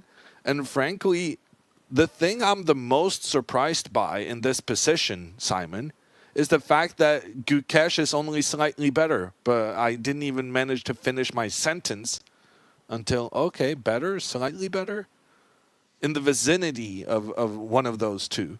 But to me, this looks amazing for white. Oh. I cannot eat. I would think this should be much better. I'm surprised that the chess engine is showing this amount of restraint. And Ding does finally make a quick move. So he moves his queen one step forward to give protection to the pawn that was being attacked by the white queen. And now it's all about getting castled, I would say. But there are different ways of castling. And Simon, sometimes I get overly creative. And one of the feedbacks I got from Magnus was that he thought I played too risky against good opponents. So I do have some risky chess in me. And I want to showcase Simon that I can play just like him. Oh. What do you think about this one? Pawn 2 steps forward on the side of the board. Yeah, I mean, I like it. It's actually a nice positionally founded move because you want to fianchetto the light square bishop. I wouldn't, recommend trying to follow my risky chess. It rarely works out for me, and I'm well aware you can play very, very good risky chess as well. I mean, every grandmaster should be able to play lots of different styles, but that's a tempting move. I mean, because you can use that pawn to attack your opponent's knight, and that black knight doesn't have many good squares it can move to. So it makes a lot of sense. It's a logical move, and this is the first time where Gukesh is thinking. So maybe he's out of his prep. I mean, to be fair, if you're preparing and you're a second of Gukesh and you were using a computer, you probably wouldn't look further than this position. I mean, unless you've done incredibly a large amount of prep, because you put it on the computer confirms that white is better. I mean, the only thing you have to decide here from the white point of view is, really, where do you put the light square bishop? That move I actually like a lot. You can play it a bit safer, maybe, by pushing the pawn 1 square. Okay, I have cheated a little bit. Okay. Because I find this position so fascinating, and also the fact that my instinct of white being a lot better was not kind of confirmed by the engine evaluation. After pawn to g4, it says Ding is better. Whoa. Okay. After that move. Okay. Because of the counter pawn strike on the opposite side of the board. And one of the ideas here is that black's pawn on the side threatening to capture white's pawn, you're trying to kind of force the white pawn to push further forward. But in doing so, this creates an amazing square for the black knight to maneuver to, a square where there are no white pawns that can control that situation. Yeah, I mean, it's still a very sharp position. I mean, you have to be very careful for both colours. I mean, white should be better positionally. So if both sides can safely castle, I think white is enjoying himself greatly because of the power of the two bishops. And really, it's just the power of that light square bishop in the long term. The light square bishop in the long term, it doesn't have any other piece on the other side which can counter it on the long term. There's not a black light square bishop. So this is the long-term bonuses that white has. There is another move I was thinking. I mean, you could push maybe the c pawn, but I mean, I'd maybe think about that. I don't know how seriously I'd think about it, but the light square bishop can maybe come in the other way quickly with a check and castles. I mean, it's something I think is, you know, a consideration. This is a bit more going for a quick attack with white, because in the long run, you don't really want the light square bishop on that diagonal. It's only a check.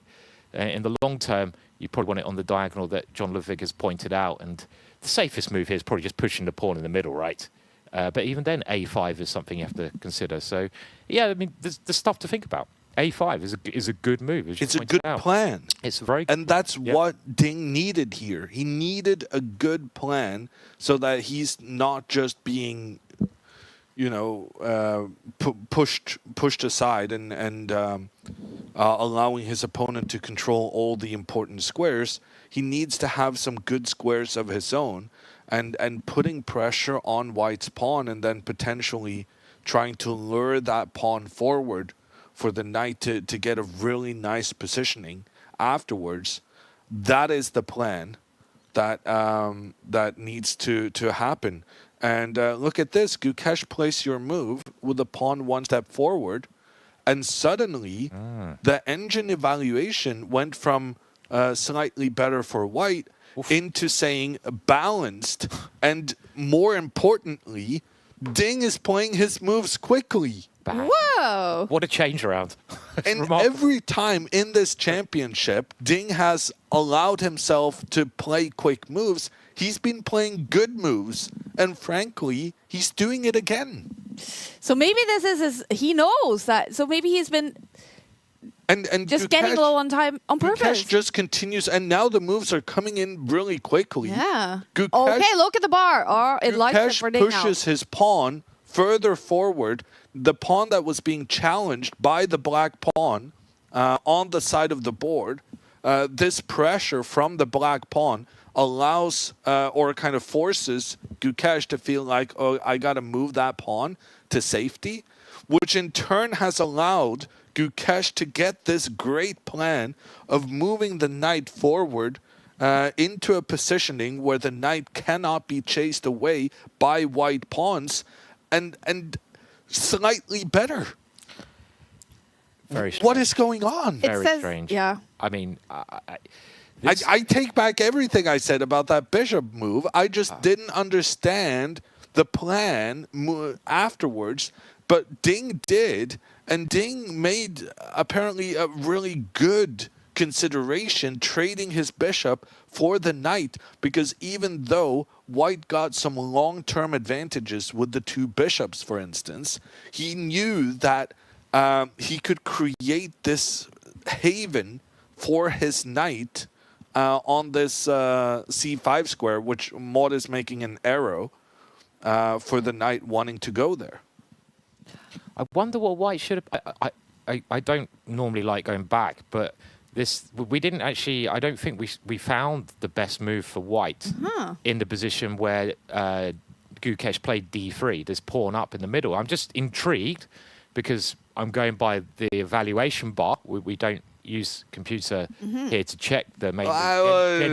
Sometimes we do. Sometimes the position is too interesting for me to manage to, because I feel like I want to learn. Yes. I want to understand why is he doing this, and why is this not conforming to my intuition. You develop your intuition by learning from the best, and now Ding has challenged my initial assessment of this whole bishop trade situation, and because I felt like my intuition had misled me, I couldn't really avoid but to take a quick peek. So I want to know as well, what should white have played? The recommended move was the one C5. you mentioned, Simon, Okay. with pawn forward, enabling the bishop to come in and give a check early on. And castle quickly. And the advantage of this pawn move is that a5 becomes a bit less dangerous. I mean, mainly because you have a check, but you can defend in another way. I mean, you could even sacrifice this pawn in some situations. Like bishop b2 is what I guess I was generally thinking is a way to play here. And now, because this knight cannot move due to the bishop's pressure towards the king, there's actually not enough pressure on that white pawn to force it to move forward, which in turn, moving that pawn forward was what has allowed Ding to now get a really nice plan in the position. So this was an interesting alternative direction, but in a way it made sense what Gukesh did. It's just that Gukesh's initial feelings about the current positions were deceived, much like my own, if I may be so bold. And even though the situation looked really good for White from afar, and especially for Gukesh, seeing as how this was probably one of the moves they hadn't spent a lot of time studying before the game, Gukesh had really the issue that when doing the second think, Ding really had like 6 acceptable different ideas to play. And when there are so many different ideas, Gukesh and his opening helpers, they're going to prioritize. And they prioritize the moves that are being recommended by the chess engine. This bishop move that Ding chose was not recommended by the chess engine. And because of that, Gukesh thought that this looks good for me. And I know that the chess engines like this for me. And then he made the wrong assumption that because it wasn't recommended by the chess engine and because it looked good initially, he just assumed that it was a good position for him. But now he's having to reconsider that because of the knight getting such a good placement for Ding. Definitely, yeah, I agree. I mean, Black's position has got a lot better over the last couple of moves, and I kind of take back what I said earlier because I love that. There we go. Yeah, the emoji. The knight It's is a celebrating emoji. It's like it's blowing a kiss, is it right? No, it has it's celebrating. It's streamer. the party. Party, okay, yeah, party, yeah. yeah. But I said originally that I thought, okay, the seconds could stop in that position after Queen C7. And this is one of those horrible moments for Team Gukesh, when if they'd have just looked one move further, one move, they would have found this pawn idea with a bishop coming out for check, and then they could have stopped with a nice, stable advantage for White. So I'm assuming this is what happened, and easy to do. But the way it's gone, and again, I assumed that White would just be better in these positions. But this A5 move was a great move, gaining a beautiful square for the Black Knight. And when that knight gets to that square, that knight is so strong, and it's going to be as good as White's light square bishop. And let's remember, what is the other positive about Ding's position? His center. And at some point, that center could be quite dangerous. Black's got 2 pawns in the center, White's got 1. So at some point, Ding could start throwing those black pawns through the center. And it's an easy plan to play as well for Ding. You know, this is a position. I think that's, to me, that's the biggest thing about this development. It's not just that Ding gets the chess engine's recommendations position-wise, because frankly, in a complicated position, even if the chess engine likes you, it's like, yeah, but I don't really have time to figure out all the correct things and make the right assessments, considering that I'm down an hour on the clock. But Ding has now played instant moves, 2 moves in a row, 3 moves in a row maybe. Yeah. And that to me is, it's not just that he found a good plan, it's that the good plan is making him comfortable enough to move quickly. Yeah, I agree. And his next moves, I mean, if you were playing Black here, as you just said, really, I mean, it's quite easy to play. You know, you develop, you get castled, and you go through the center. I mean, you know, all those moves can be done without too much trouble. And you can see on the wooden board here, this is the kind of setup that Black is just going for. And you do this, and you don't have to think too much. So now his time situation, I don't think it's that important anymore, you know. So it's funny how things have changed so quickly, really.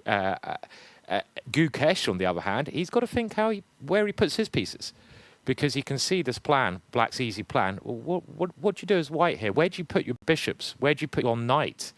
It's not as simple, I would say, for the White pieces to come out. I mean, I guess you can fianchetto, you do the normal stuff, but there's a little bit more to think about now for Gukesh. So it's going to be very interesting how this game develops from here on in. Is it too early to predict?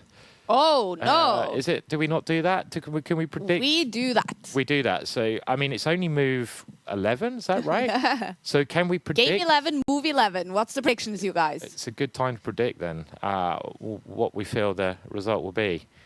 Well, this is all on you. Okay. I did not start this conversation. I did. Okay, I'm gonna go now, which I'm only saying it now, and I'm gonna go black win. Ding win. Yes. Ooh. Let's put it out there, just to start a bit of controversy. So. Ludvig, we want you. I'm not gonna argue against it. I'm not gonna speak to it either. I was trying to I'm remaining neutral for the time being. No, you can pressure you, Ludvig, as much as you want to call hammer time, but he never does it. He really... Oops. Yeah. Sorry about that. Yeah. He postpones the hammer time. Yeah, no,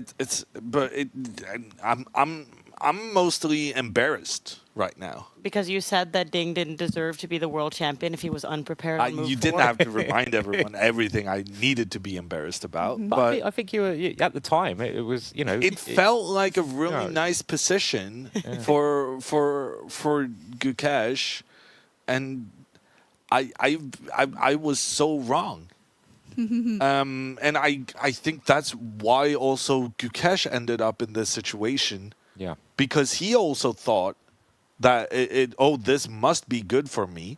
And now on much further inspection, both Gukesh and I'm helped by the chess engine, of course.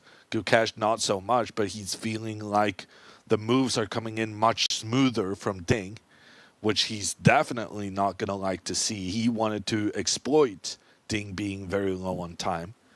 And it's just... No, I agree. I mean, I was in exactly the same position. After Queen C7, I just assumed White could do pretty much anything and be better. I kind of missed this A5 idea, which is a move you should really see. And I misevaluated how... now I'm looking at the position again. I'm like, I really do like Black, you know, just from a chess perspective of easy moves, easy plan, easy, nice squares. It's just this is just why I'm judging the position, not anything else at all. And I'd rather be Black here. And I mean, this shows why Ding's the world champion, right? I mean, he found a plan. White probably only had one moment so far where he could have kept those advantages by playing this rather peculiar move earlier on, which was very easy to miss. So Ding's done well. In my defense, I also want to point out that what I was criticizing for Ding specifically was his time management. Mm-hmm. And I feel like at some point I did say that he has a lot of different moves that I still like his position. Yeah. I'm pretty sure I said that at some point. But I also did. But then I also said I hate his position after he moved the bishop out. I asked you if you say a single positive thing, and you struggled. Yeah, no, I wasn't. Well, when you asked me about can you say anything good about Ding's position mod, there was a white pawn controlling.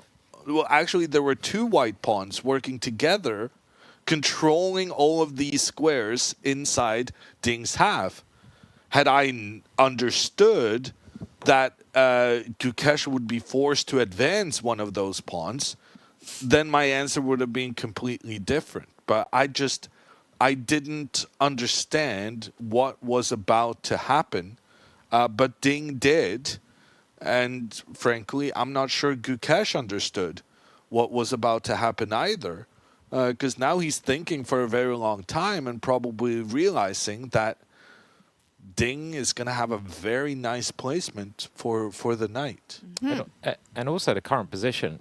You do get this kind of idea in other openings, but White's new move, pushing the pawn to a3, so the pawn on the left-hand side of the board, one square, it kind of looks a bit useless now because it actually maybe weakens a square. Remember, every pawn move, we've said it before, every pawn move you make, you can't move it back. They do weaken squares, and we're seeing that a lot on the left-hand side of the board. White's pawns, by going forwards, have weakened squares, and also it takes away squares. Yeah. So had that pawn been one step further back, then when the knight comes forward, Gukesh would just say, "Oh, that's a good knight, but I'm taking you out instantly." Whereas now, you don't have that opportunity to try and take out the strong black knight. Yeah, and the square next to that pawn, maybe a black knight, well, it's actually threatening to go in there.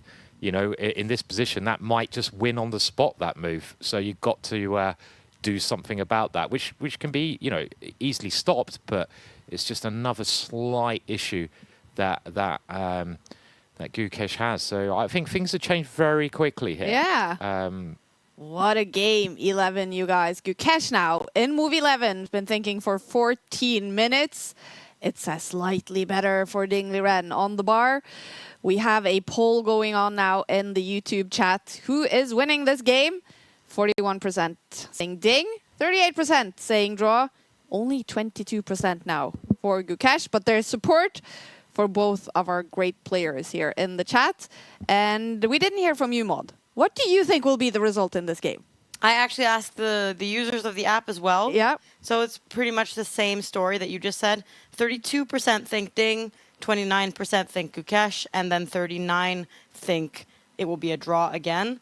I really don't know. I felt like based on Ludvig's comments, to blame him a little bit, I thought that Gukesh is going to have amazing chances here. And also the fact that Ding is low on time, he's still low on time, and he's going to be low on time for the rest of the game. I think somebody's going to make a mistake, so I think someone's going to win, but I don't know who yet. Okay, we have to have the mistake buttons ready here. We have mistake, we have blunder. Oh, I got a Harry the H pawn yesterday, but I forgot to put it in the stream deck. That's because we went down the good night. That is because, yeah, we are. Yep. Yeah, we're feeling it today, but we had such a good time at the good night yesterday, and we're having such a good time here today, you guys. Thank you for hanging out with us, watching, enjoying Game 11. There's something in the air in Singapore today. What will happen? Gukesh is now thinking, do you think, Jon Ludvig, that Gukesh now is stressed, nervous? He doesn't look very stressed. I'm looking at our feed from Singapore, and he looks focused, but not stressed. Ding, on the other hand, is looking kind of bored, which I would say is an amazing sign for a guy who's down to 51 minutes. Shouldn't Ding go take a break at some point? I mean, he's been sitting and thinking intensely for like 1.5 hours. But that's what he did when he won Game 1, right? He didn't leave the board. He was just very focused on the game. Maybe that's what he needs. I don't understand how anyone has the capacity to sit there, like, be concentrated for that long and not, like, move from your chair. Yeah. Not one time. Yeah. Yeah, I mean, the last World Championships, he was very famous for going into the room and spending lots of time in the room. You know, when he played Nepo for the World Championships. So it's maybe a different approach, but I quite like the idea of just staying at the board and trying to keep in the zone. I mean, I think this is something that Bobby Fischer championed quite a lot, you know, one of the greatest world champions. And he said, you know, use your opponent's time to think. You know, this is very important. Don't just think on your own time. And obviously there's many ways to do this. Some people prefer staying at the board, while other players like Svidler, the great Peter Svidler, he prefers walking around and thinking about the game when he walks around. So there's different approaches. I think you sort of have to kind of find what suits you. I mean, I need to be by the board and thinking about the board and not distracted. But you're right, Ding he's having a little look around. He seems much more relaxed. He does. I mean, I'm not by any means an expert in body language, and it's very hard to tell. And both these players, obviously incredible nerves just to get here. But he just seems more relaxed to me. Now he's got this position, and he kind of realizes he's probably out of immediate danger at least. And he's got easy moves to play. So why shouldn't he be more relaxed now? Very interesting stuff going on. People in the chat commentating on the lamp that is on the floor. Yes, our Beyond the Board lamp is on the floor, but we're hanging it up today. We have someone coming in with the tools we need to get it up on the wall. You were going to say something. Where are you going to put it? It's going to be actually right under the... We have no more space for it because we have so many screens, so it's going to be up on the wall under the TVs, under the screens. Yeah, I think it's going to look cool. I like the smoke machine. The smoke machine. Yeah, you're getting ready for the party. Yeah. So just need the strobe lights and we're off. Oh, that's true. Yeah.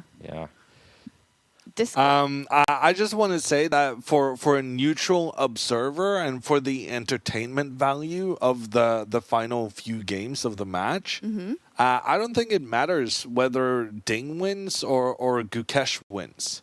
As long as we get a leader now with only 3 games remaining in the match, that's going to provide the entertainment for the rest of the games on its own.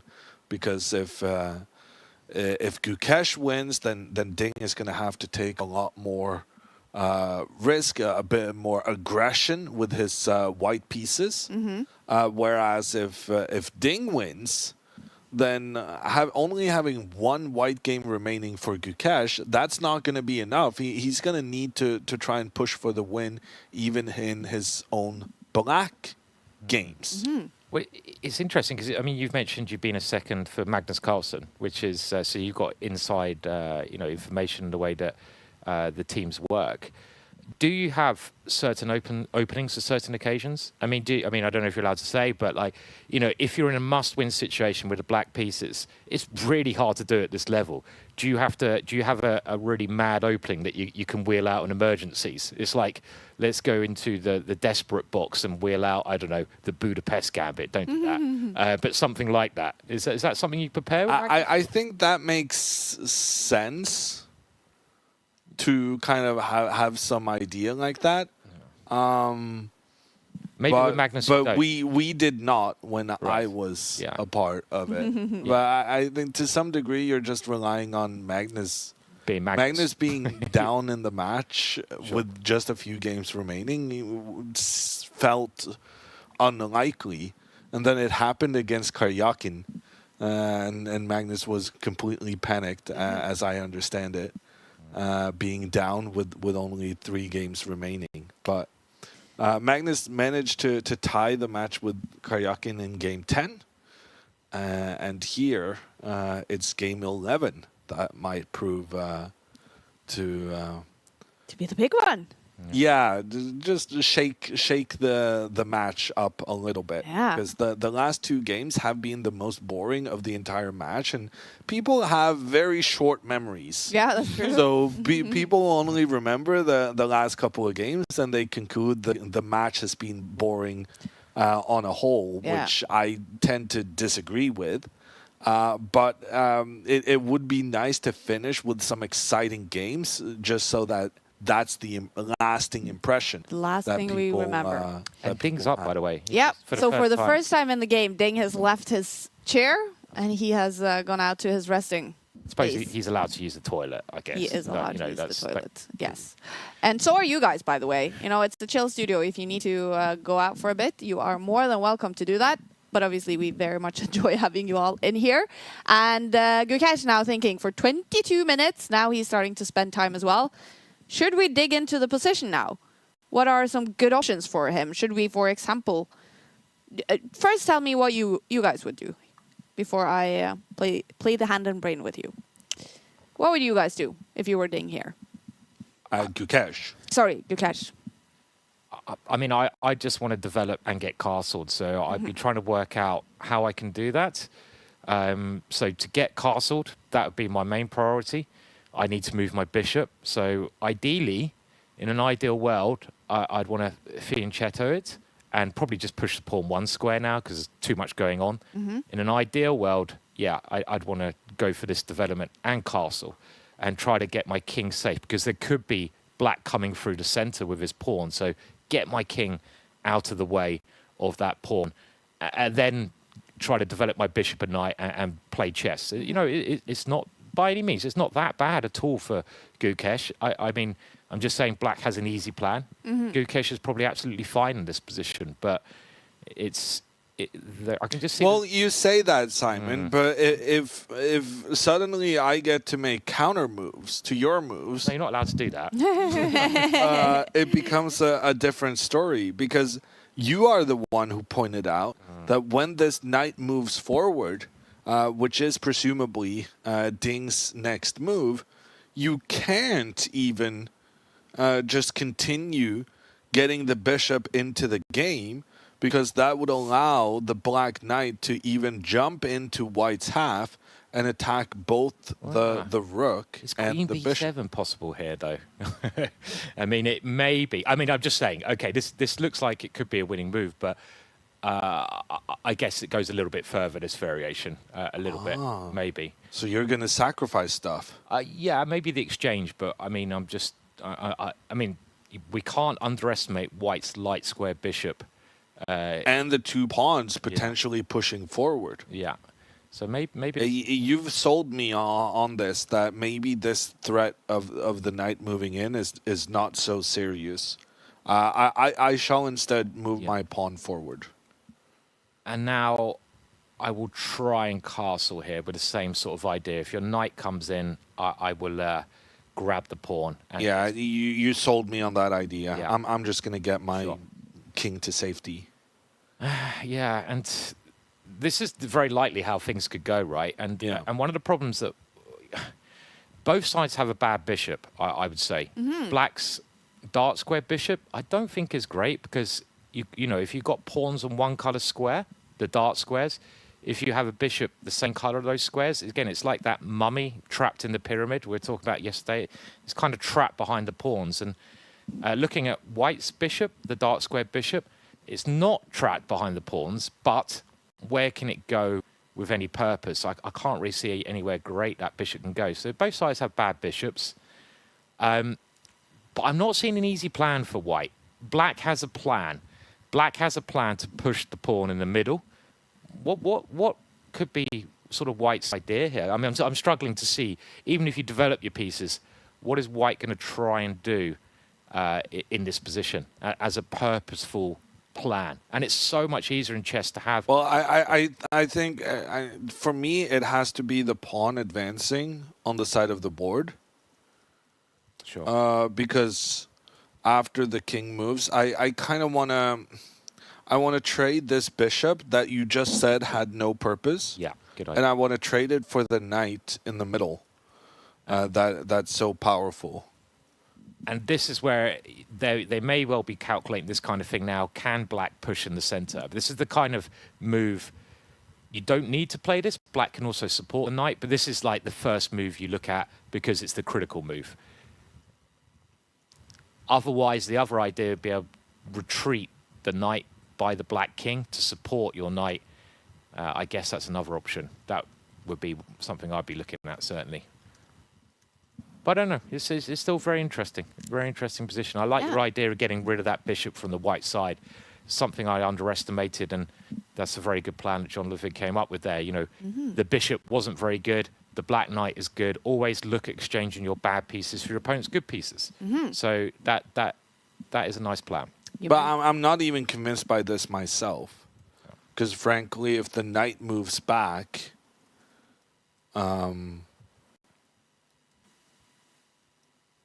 if the knight moves back here to protect the other knight, and then afterwards, like, Ding can be very aggressive with his pawns here in the middle of the board. This is the problem. This is the thing I'm worried about. We talked about black's pawn structure in the middle, that black had 2 pawns versus 1, and there comes the third pawn. When black starts to use those pawns, this is a very thematic plan in this kind of, we call it Benoni structure. You get this structure, colors reversed in the Benoni opening, and the Benoni is kind of known to be a bit positionally dubious. When those pawns come through, it gets very scary. But white does have this diagonal of the light square bishop. Can't really use it much at the moment. I mean, I'm also going to move my rook in from the corner to the center of the board, which both gets the rook away from that diagonal you're talking about, but also facilitates another move you've been talking about, pushing the pawn forward in the middle of the board.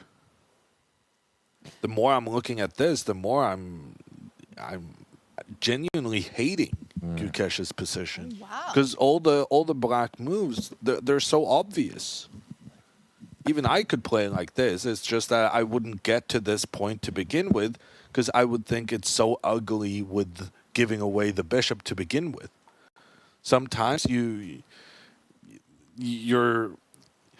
understand the plan once it's executed, but you don't have the understanding to execute the plan to begin with.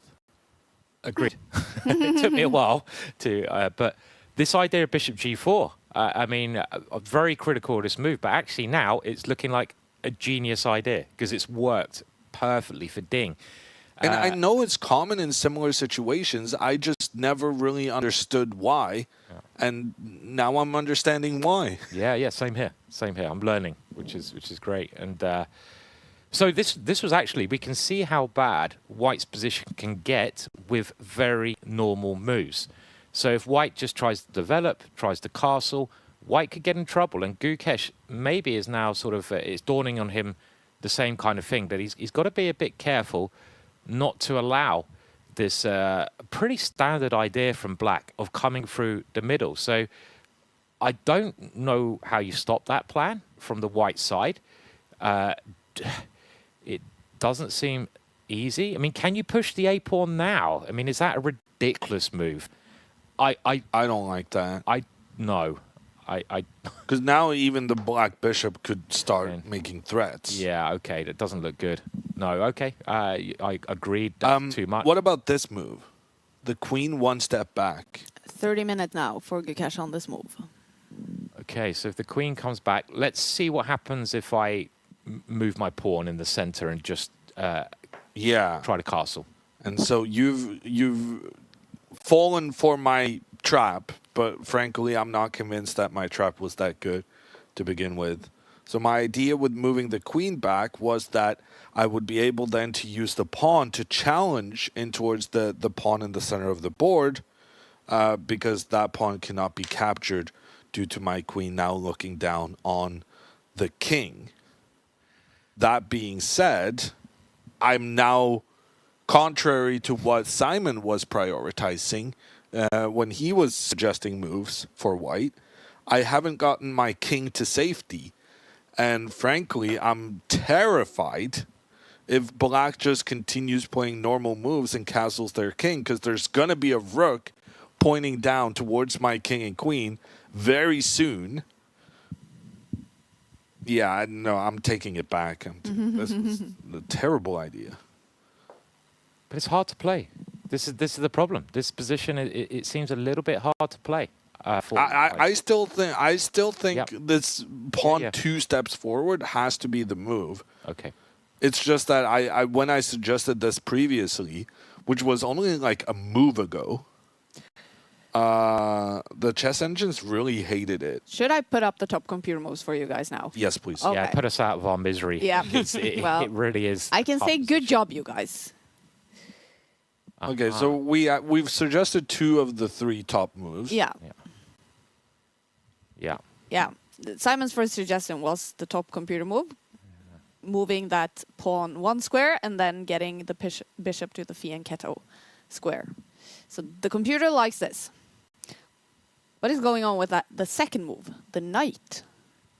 Moving the knight in makes a lot of sense, because then the knight is controlling a square that we were slightly concerned that the black knight could jump into.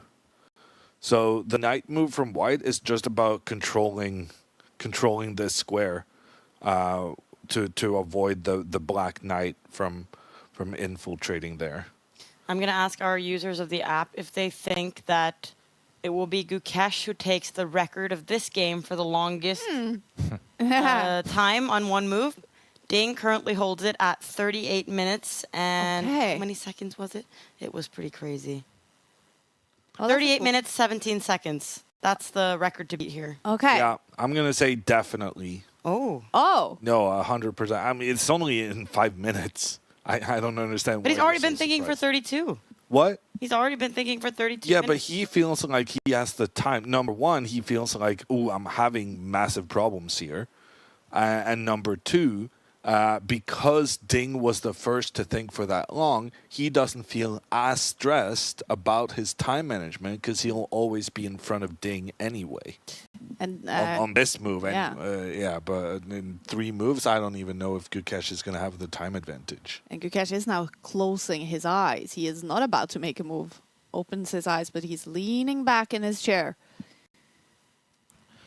Yeah, I think the main problem is that if he does play these standard moves, in the middle game, it could get very difficult for him, as we just shown, with some very just normal developing moves from both sides. And, the position becomes critical actually very quickly here. So, if I'm in a situation like this and I realize if I play normal moves, I'm going to be in a very uncomfortable situation, I look for abnormal moves just to try and mix up the scenario. So I'd be looking at pushing that pawn 2 squares to try and unbalance things a little bit. I'd be looking at other things that, maybe just will give more creative chances because I have to do something outside of the box to avoid just losing, in an easy way. Yeah. So this is a key moment, and I mean, I'm not really sure. I mean, I guess pushing the pawn is what's going to occur, but there's nothing else I can really see that will really unsettle the position here. Yeah. More than 70% of our users so far think that Gukesh will take the record for this game. And maybe the Really? match. We have to figure that out. How much time is the most time somebody has spent on a move in this match? All right. I want to say that since we do have the chess engines analysis on our graphics, I disagree Oh, with the chess engine. cool. Slightly better for Ding? No. He is better, Oh. maybe even much better, Really? in my opinion. I think the chess engine is underestimating the human condition, the human problems of figuring out the best defense here. And I predict that in the next 3 moves, the Gukesh is not going to find the chess engine's recommended solution, and Ding's advantage will move towards better or maybe even much better. Wow. I'm thinking, I agree with everything you say, and just trying to think of weird moves. I'm wondering if White can ever try to play B6 at some point. I just trying to, again, think outside the box if we play normal moves. Not here, I don't think, but maybe after knight D2. And let's say you did play knight C5. You'd probably play E5, but let's say you did. Is it worth, at some point, let's say knight C5, for example, can I play B6? And it may be a little bit desperate, but my idea is to get a rook to B1 and try and create some compensation in this sort of manner. At least I have a square for my rook next to the black knight. And I'm not convinced it's enough, but I'm just trying to think of sort of outside the box here, if there's some wavelength in this kind of way of playing. Do you consider this way, just the fact that you're considering this, would you say this is desperate? Yeah, I would actually, yeah. I mean, just the fact that I'm just realizing if I play normal moves, I really don't like it. So I'm trying to find a way to get some counterplay. And it is sort of verging on a desperate plan, and maybe not a very good plan, but it's, I'm just trying to find a way to create some play in the position. So it is verging on a little bit desperate, yeah. And I don't really believe it because it is a pawn, yeah, at the end of the day. But it's something I might start looking at here. Yeah, I kind of like it, but I also do think that that's definitely more in the desperate category. Sure. Yeah. I think one of the things Gukesh has to do here is that he's got to convince Ding that he has the situation under control, and then Ding, even though he has the advantage, could revert to his, I'm going to play it safe and go for the draw. But right now, Ding's position, I think, is looking too good for even him wanting to kind of just... Well, to be fair, also, Ding has no way of creating the equal kind of drawing position here. The position. So, yeah, Gukesh would need to find some way that minimizes Ding's advantage enough for Ding to want to go for the draw, while also facilitating some trades which could make the position go towards the draw. I don't know, but what I do know is that 38-40. Oh, yeah, there it is. Gukesh has now spent the most time on a move in this game.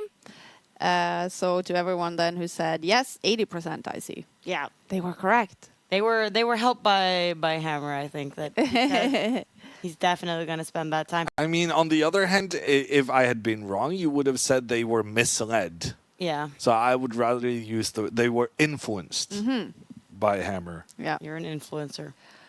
Well, I have a new button today, you guys, on my Stream Deck here, and I forgot to use it, but I can start using it now. It's I can actually push it to make a sound when there is a move on the board.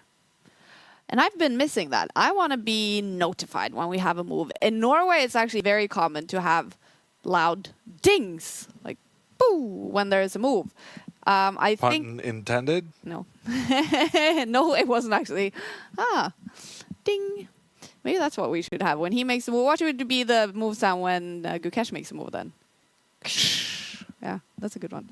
Well, so I'm not going to reveal the move sound to you before we actually have a move. But in Norway, it's actually very common to have a big sound. And I think that would be too much to our international audience. They would probably say, and I remember this from the Champions Chess Tour, where most of our viewers were international crowd, that they thought that was annoying. So I want to know, you guys, when you now hear our move sound, do you like it? Do you think it's annoying? Could it be louder? Or would you just like it to go away? So let's see what happens. When Gukesh makes a move, there will be a move sound. I actually think that's a good idea for like classical chess. I think it works very well because very often maybe you're doing something else while you're kind of watching a stream, like you're kind of doing other things. And then when there's a move, you want to hear it. And also it's a good way of like, if your Ludvig is like stuck in like some incredible variation far into, looking many moves ahead. Yeah. And then he gets like this ding. Then I don't have to stressfully look at him and say, He will know, get back right? in the game. I need to write a comment for the newest move. And none of what you just said happened. Yeah. So I appreciate this. Simon's coming back into the studio as well with a cup of coffee. Hey, how are you guys enjoying this Sunday, watching some amazing chess from Singapore? Are you enjoying with your friends, your family? Are you by yourself? Are you studying for exams? Are you enjoying a Sunday without work, without school? Or are you maybe working? Are you following in the app in meetings at work? Are you having something to drink? Are you having some nice food? Share with us how you are watching this, because we enjoy hanging out with you. So you know how we are watching this. We would love to know what you guys are doing as well.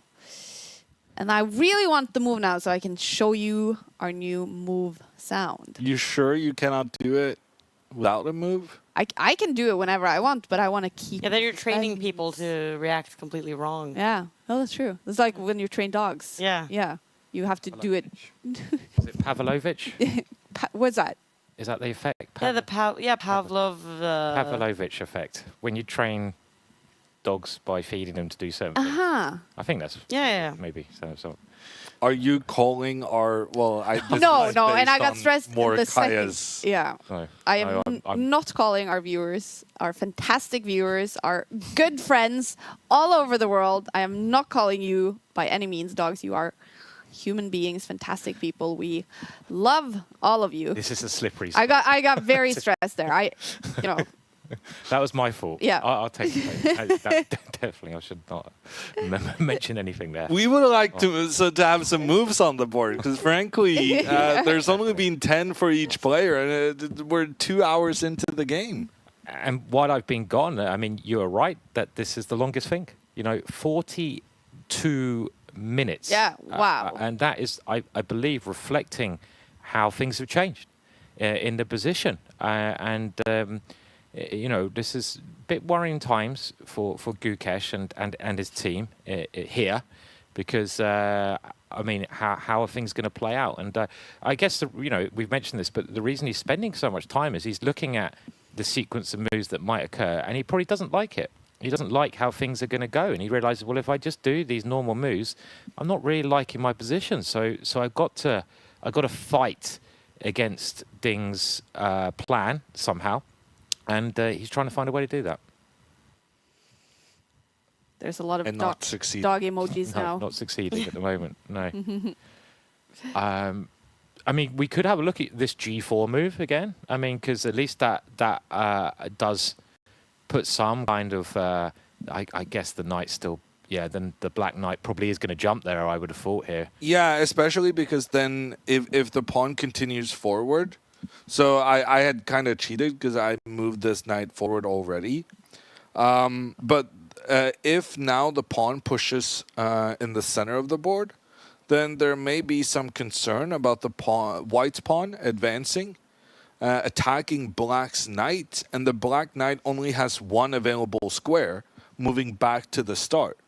And this would be a very bad situation for Ding, because now Ding would probably be losing the game, because his knight is played on the edge of the board. He's prevented from castling, and it's possible for Gukesh to do some really quick development and get some attacks towards the black pieces. So this is why I'm wanting to move the pawn 2 steps forward, because then at least I see some future where white could get the upper hand, and quite handily so.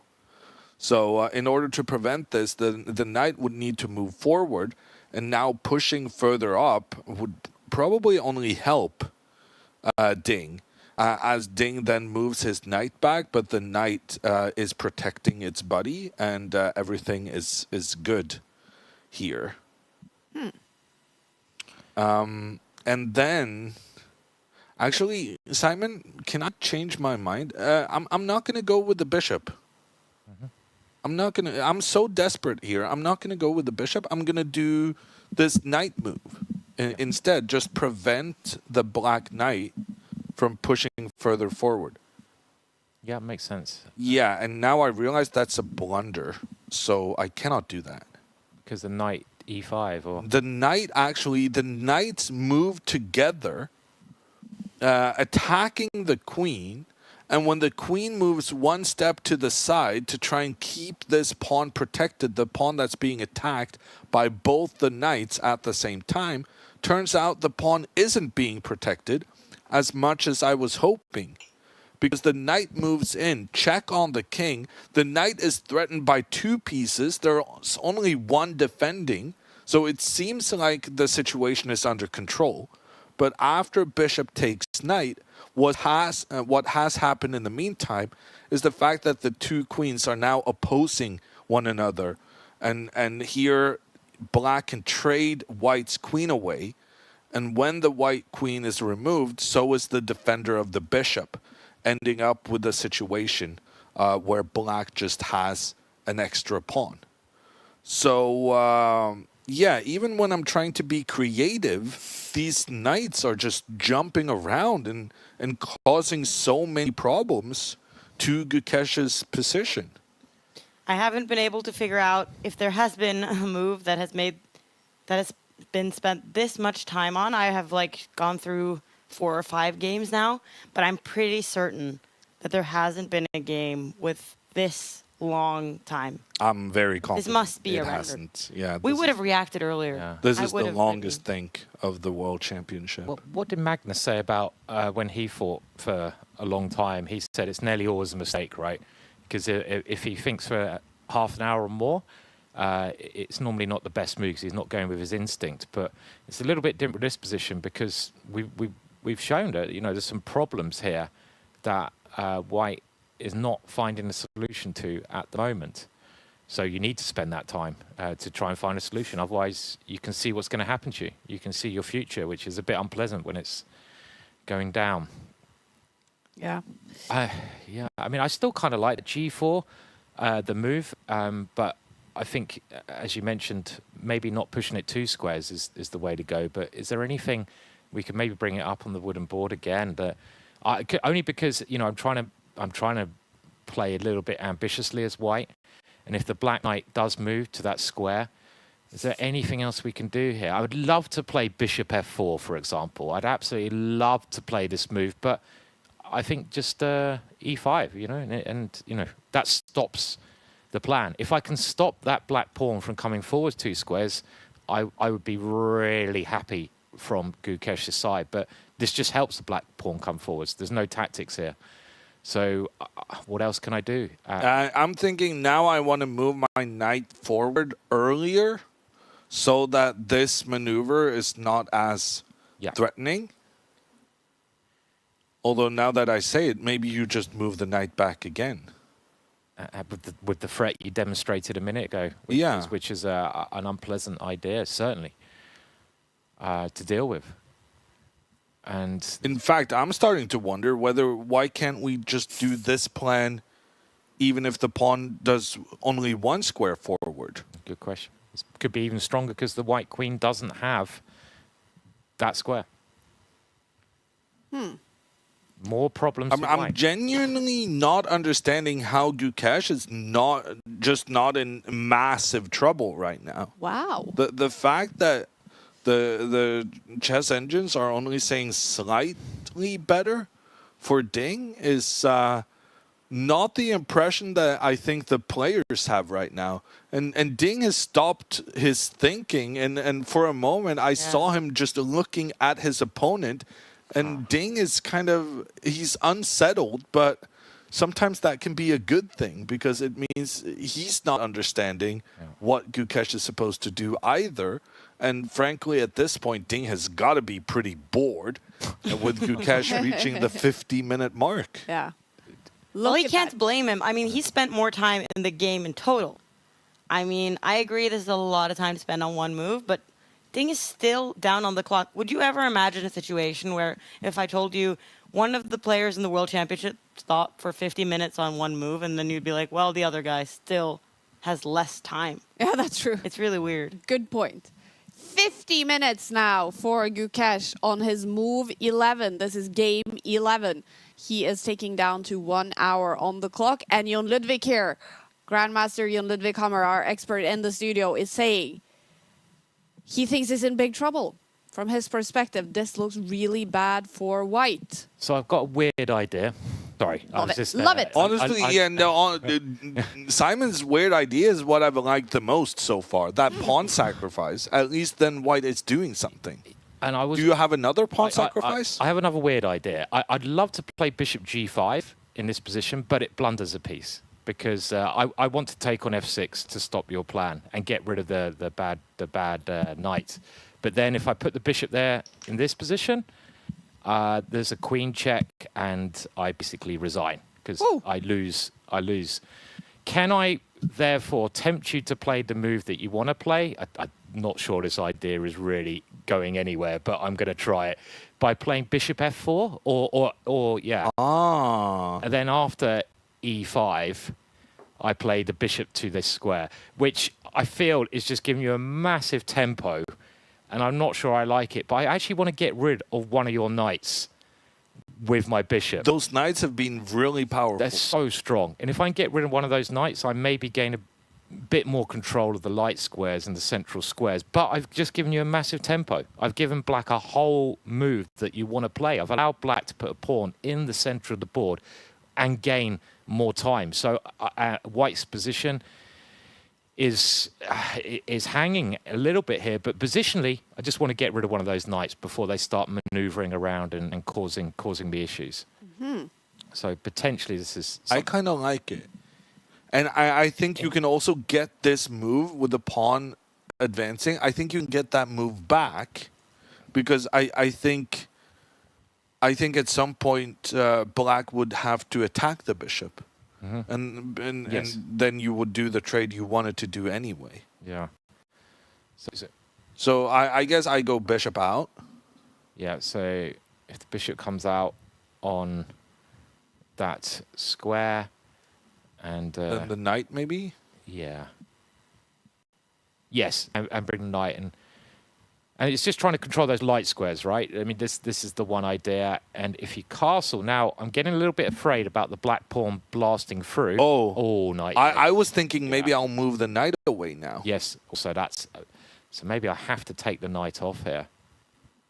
Is this helping? Because I would really like to not have to kind of force the bishop to do what it wanted to do anyway. Agree. And what if I capture the knight and then try to get an opposite kind of bishop position? So we have this exchange, and now I move my knight into the center. Again, the white king is not castled. I'm a little bit behind, so I'm worried about getting blasted in the center, but I do have control of some light squares. So if this occurs, maybe with you take with a pawn, okay. For sure, the pawn. For sure, right? I was hoping I had b5, but and then the bishop comes in to Yeah, blockade. because now you're controlling a lot of light squares. Yeah, okay. This kind of looks. This looks okay. This looks okay, yeah. So this is. Oh, maybe not though. Oh, that's a good move. Because now the queen is coming in. I just need this one more tempo. If I could castle here, Yeah. This is always a problem in chess, having one more tempo. You know, if you get That would be nice. if you have 2 moves in a row, generally you're okay, right? But yeah, it's close to being okay for white, but this was an excellent move you point out here with this a4, and the queen has a very nasty check. Very nice idea there. I just got a push notification. I love it. From the Take app. Sent to you by our great mod here in the studio. How much more time can he allow himself to think? 15 minutes maybe? Oh, No. really? Well, I mean, he's not even down on time now.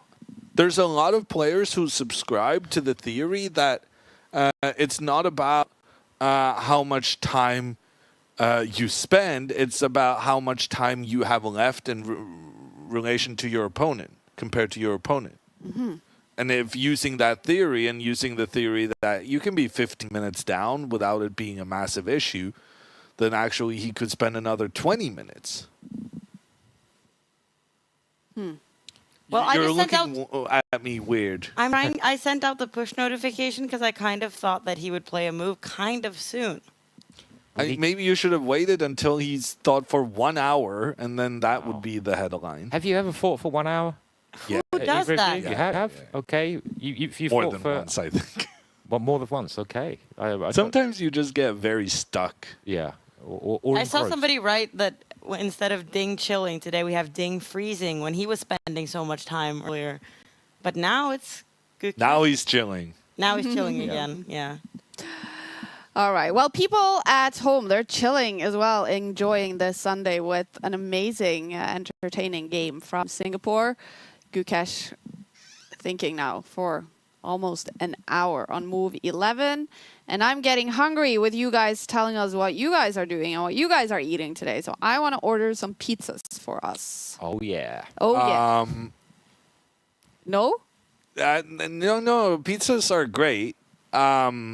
It's just I'm not that fond of Cheese. cheese. I know. So we need to find a pizza without cheese. That would be nice, yeah. Do you want something else than pizza? Because I can fix that as well. Isn't a pizza without pizza cheese? is fine. Yeah? Pizza without cheese is like bread.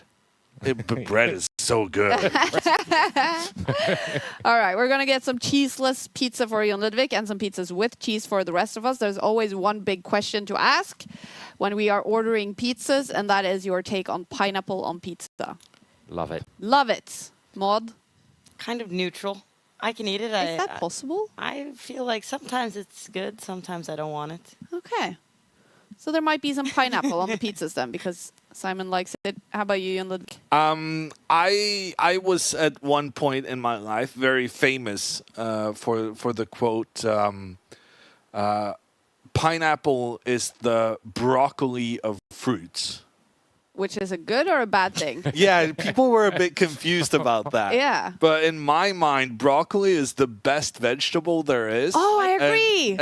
And pineapple is all one of the best fruits there is. Oh, I love it. You know what? My grandmother will love you. She is way beyond 90 years old. She's had broccoli almost every day of her life. She's never sick. She has never had a headache in her life.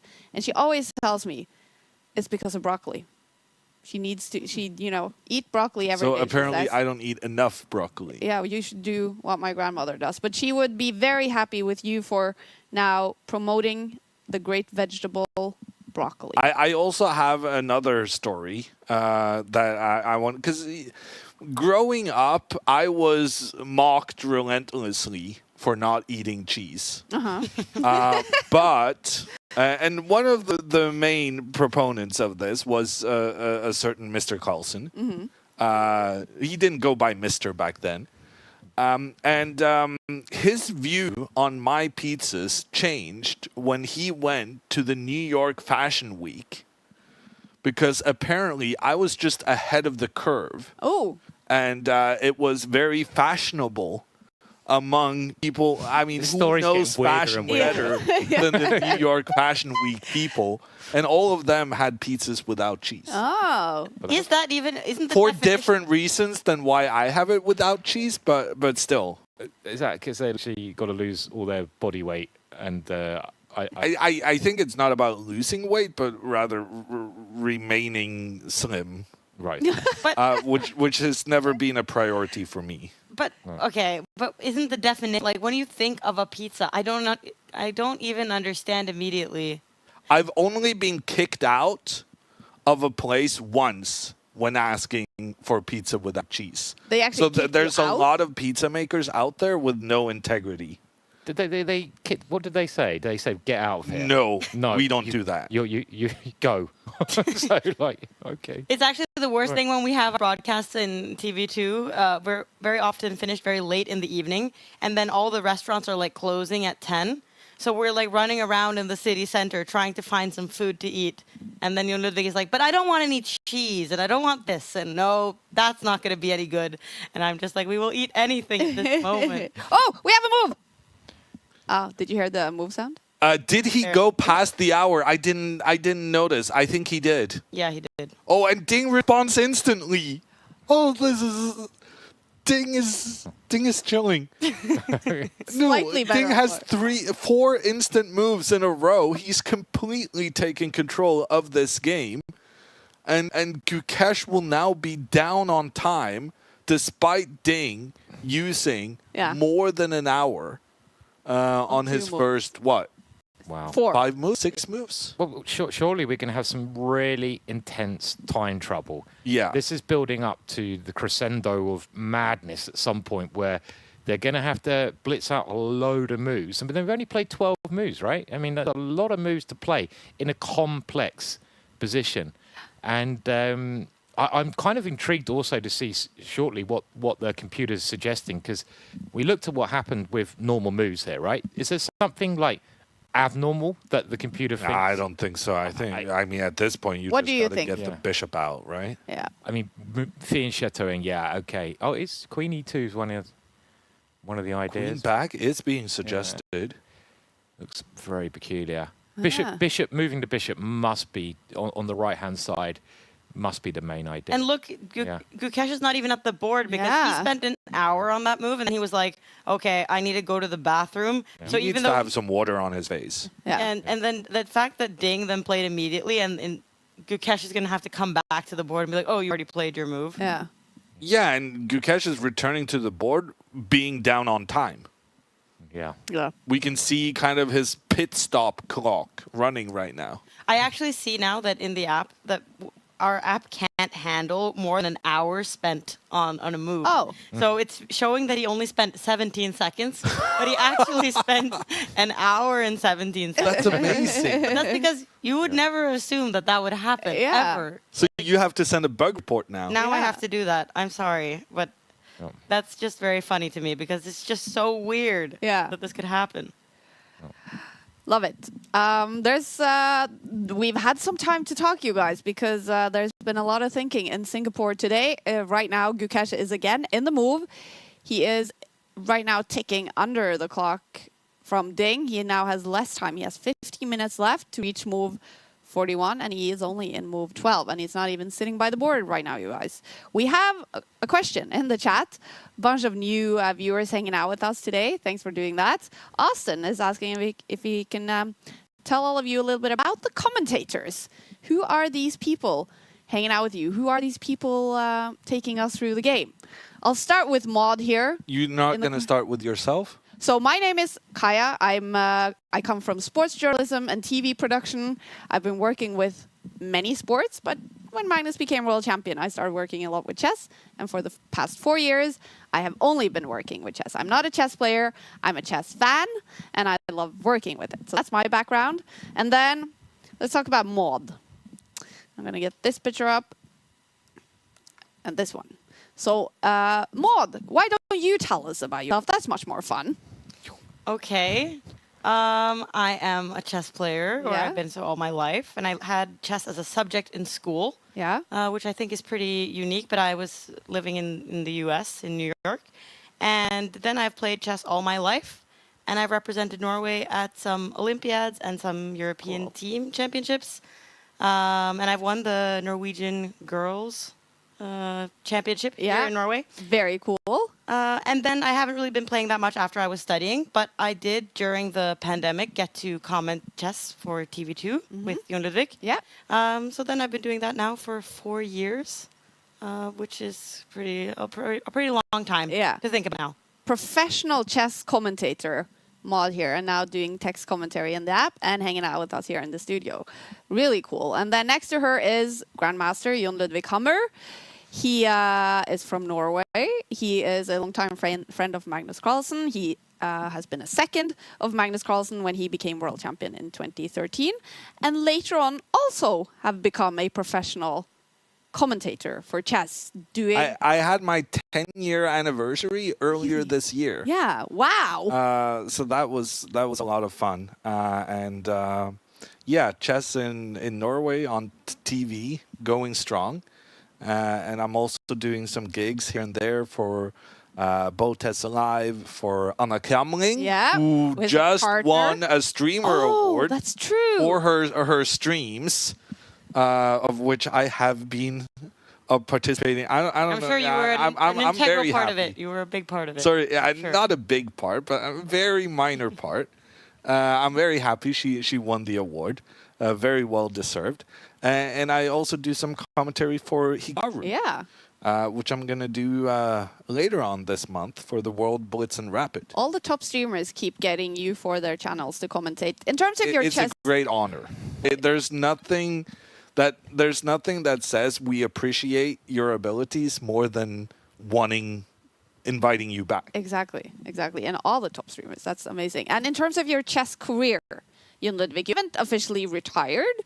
What are your proudest moments as a player? Proudest moment would be winning the silver medal on board 1 at the team championships, European team championships, 2009. So that's more than 15 years ago now. Feeling old. But also, just that was my best performance ever. But I also managed to get into the world top 40 at my best, getting a rating above 2,700, which didn't last very long, but it was fun while it lasted. Amazing. You've had an amazing career as a chess player, and you're currently having an amazing career as a chess commentator. Very lucky to have Jon Ludvig here in the Take studio with us. We can now see Gukesh is back by the board. Will he make an instant move now? No. Okay, great. Because then we can talk about the third person here in the studio, Grandmaster Simon Williams, also known to many as Ginger GM. For obvious reasons. For obvious reasons, but that's also sort of a catchphrase or a nickname you've taken yourself and made into a brand. Well, a lot of people think I dye my beard, and it does look a bit ridiculous sometimes, but I don't actually dye my beard. So, yeah, I mean, quite hard to compete. 2700 is an amazing feat. Yeah. I mean, that's so hard to get to. I mean, myself, I'm a Grandmaster. It's probably the best thing I've done. I came Grandmaster a little bit late. We have a move on the board, but it's as expected. And I've done a lot of commentary work. That's how I met you, Kaja, really. Commentary on the Champions Chess Tour, which was loads of fun. Yeah. And I do a lot of chess courses as well. So like for Chessable, my own company, Ginger GM, and things like that. So just being involved in chess. And I love playing still, but I don't play that much, So yeah, the probably occasional tournaments. Yeah, I like playing Reykjavik, over in Reykjavik, and the British Championships and some other small stuff. Yeah. But I love playing, and I love I've got quite an aggressive style, I guess, is what. Which is, and also known as the Banter Blitz King down at the Good Night when he is in Oslo. Simon has also been fantastic for popularizing the game of chess, talking about Harry the H pawn, making it more fun and easy to follow the games. So we are extremely lucky to have Simon here in the studio as well, helping us understand and enjoy the game. And what is now happening on the board? That bishop is now fianchettoed. Yeah, so like Maud did with her arrows, the bishop and queen are together pointing down towards a pawn in black's camp. And this is actually a sacrifice, but it's a sacrifice that Ding is definitely not going to accept. If Ding now were to move his knight forward, he could attack both the white bishop and the white rook at the same time, but in doing so, he would also abandon the defense of his pawn. And right now, our assessment of the situation, we analyzed this an hour and a half ago. Whoa. And we analyzed that if this pawn is allowed to be captured, that could be really, really dangerous to deal with for Ding. So Ding is going to keep his knight here and keep that pawn defended by the knight. And we expect now Ding to move his knight back.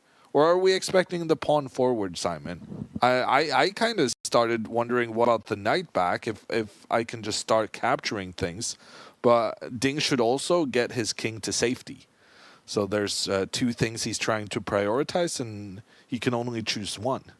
Yeah, agreed. I mean, I'm not sure which one of those is better. They both look very sensible moves. I mean, I think originally we were just a bit concerned for Gukesh if Ding just got castled quickly, right, and just continued with a simple plan before he does anything with the knights. I mean, move the knight is possible, but this is a straightforward plan. You want to get the bishop out, castle the king, and push in the center at the right moment. And this looked the scariest for Gukesh to, he had to find something against this. And I'm just wondering, I mean, again, but the computer valuation is still only saying slightly better for black. So I'm still trying to work out, which I'm failing to do, what Gukesh has planned against that. I mean, he must have something that I haven't seen. Or am I overvaluing Ding's position? Am I thinking it's much better than actually it is? Because that plan just looked very nice for black. I mean, is the two bishops some great compensation? Is White's light square bishop a big factor that allows Gukesh to be okay here? But what's going to happen after that move? That's what I'm trying to figure out here. So we're expecting the pawn to push 2 steps forward in the center of the board. And interestingly, despite playing the most obvious move, despite Gukesh playing the most obvious move, Ding was not ready with his response immediately. Yeah, so I guess that means he is considering how it would be just trying to jump around with some knights to capture some stuff. And frankly, both the knights have the ability to jump around and cause problems. But it seems risky for Ding to do that because then he's not getting his king to safety. Let's make 2 moves on the board for Gukesh to kind of showcase how important it is for Ding to get his king out of the way, because Gukesh will have an opening for his rook to just point down all the way towards the black king. So if Ding starts going for some greedy plans here, his king could very easily land itself in some trouble. Yeah, I mean, it looks very... That's why I'm not sure if Ding should go for this knight maneuver, which might still be okay, but I don't think there's any point of Ding grabbing pawns. It just looks so normal to push the pawn in the middle, right? I mean, I was wondering about a queen check on that square, but I think that only helps white. You're losing more time. Okay, this move would stop white from castling, but more importantly, the black queen is in a horrendous position there. And it would allow the rook to come in and point towards the king, but also attack the queen. And look, the evaluation bar is now saying balanced. It's changing its mind again. Very strange. Yeah. Can we look at the recommended moves, Yes. Kaja? Here you go. Yeah, so it's just the knight back or pawn forward in the middle. That's what it's about. I mean, I'm sure he's going to move that pawn 2 squares. Why wouldn't he move the pawn 2 squares? It makes a lot of sense. And also he should continue playing quickly. Yeah. This is the longest thing Ding has had for 5 moves. Keep the But pressure on. frankly, every time he moved pretty much instantly, he was finding the best ideas. Yeah. Ding is, if you just study time spent on move versus value, or whether a move is good or not, Ding correlates with quicker moves being better. That'd be a really interesting algorithm to work out for players, actually. How long is their ideal sort of time spent to play the best move? And obviously it depends on the position a lot, but again, we go back to what Magnus has said, that a long think for him is often a bad think. And he has played the other moves, so he's not... Risky move by Ding, potentially. I'm calling it a risky move then. You said it. Well, he's trying to capture a pawn.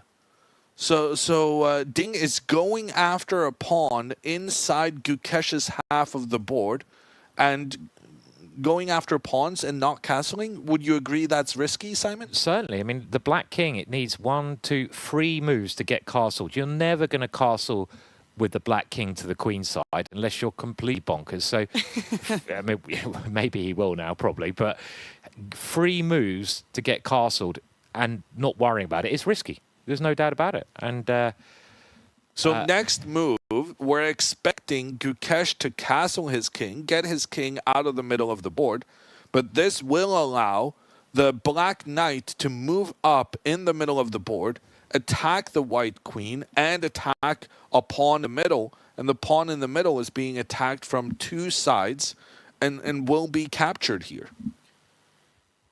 yeah, The queen would have to go back. The knight then would capture the pawn. Extra pawn for Ding, but his king not castled. yeah, this is really Ding. If he's going to play this knight in the middle, he's going for maximum that he thinks he can get, but it feels risky to me. But where is the proof in the pudding? I wonder where that expression comes from. Proof of the pudding. Proof in the pudding. Is that the one, or proof of the pudding? No idea. I may have just made that up. Not No, sure. it's definitely a thing. It's definitely a thing. Yeah. I'm pretty sure it is. Hmm. I you know, The proof is in the pudding. the proof is in the pudding. When I'm prepared, I'm not seeing it. I can't see it. No, I can't see a move that... Because black's going to play e5 and do the same thing with an extra pawn there. So Well, now maybe I just go 1 step. 1 step, so yeah, okay. Yeah. Since I Yeah. took a pawn, it's a bit. Yeah, sure. I don't need the same aggression. Yeah. So, I'm not seeing it, no. which in turn makes me understand why Ding thinks he can get away with this. But I will say, if we move a couple of steps back to the current situation, now castling the king, surely, Unless it's bishop f4, but that just or loses maybe tempo, queen back doesn't it? now. Yeah, I think castling looks so normal. It looks so normal. Yeah, no. Yeah. Castling has to be right. Yeah. And then the knight moves up to attack the queen. What if the queen moves one step forward? Yes. I'm sorry I'm a little off. I'm just ordering these pizzas. And since there are some, I need to build them myself since there are some requirements for these pizzas. Is there a special button I can put on the wooden board? I'm just wondering. This one is Okay. the board. The Norwegian word was tricking me. So, Because what was the Norwegian word? Brett. Yeah. Brett. That's true. Brett. Okay. Yeah, this looks a bit more to the point, doesn't it? Because at least this way. Castles. And he has castled.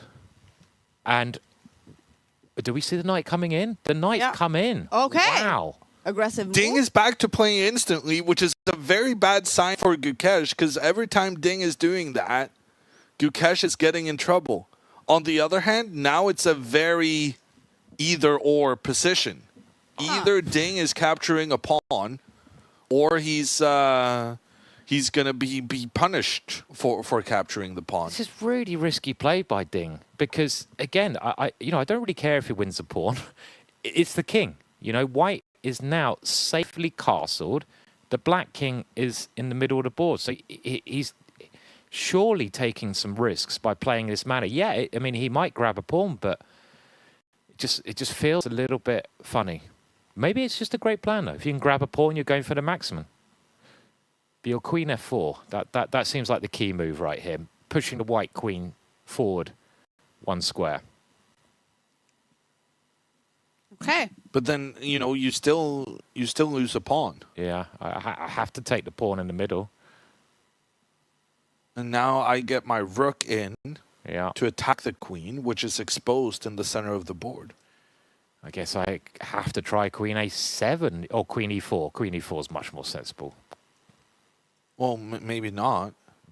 I don't know. No, Well, actually, maybe this makes sense because you're making some counter threats down towards this pawn, and Ding has not castled his king.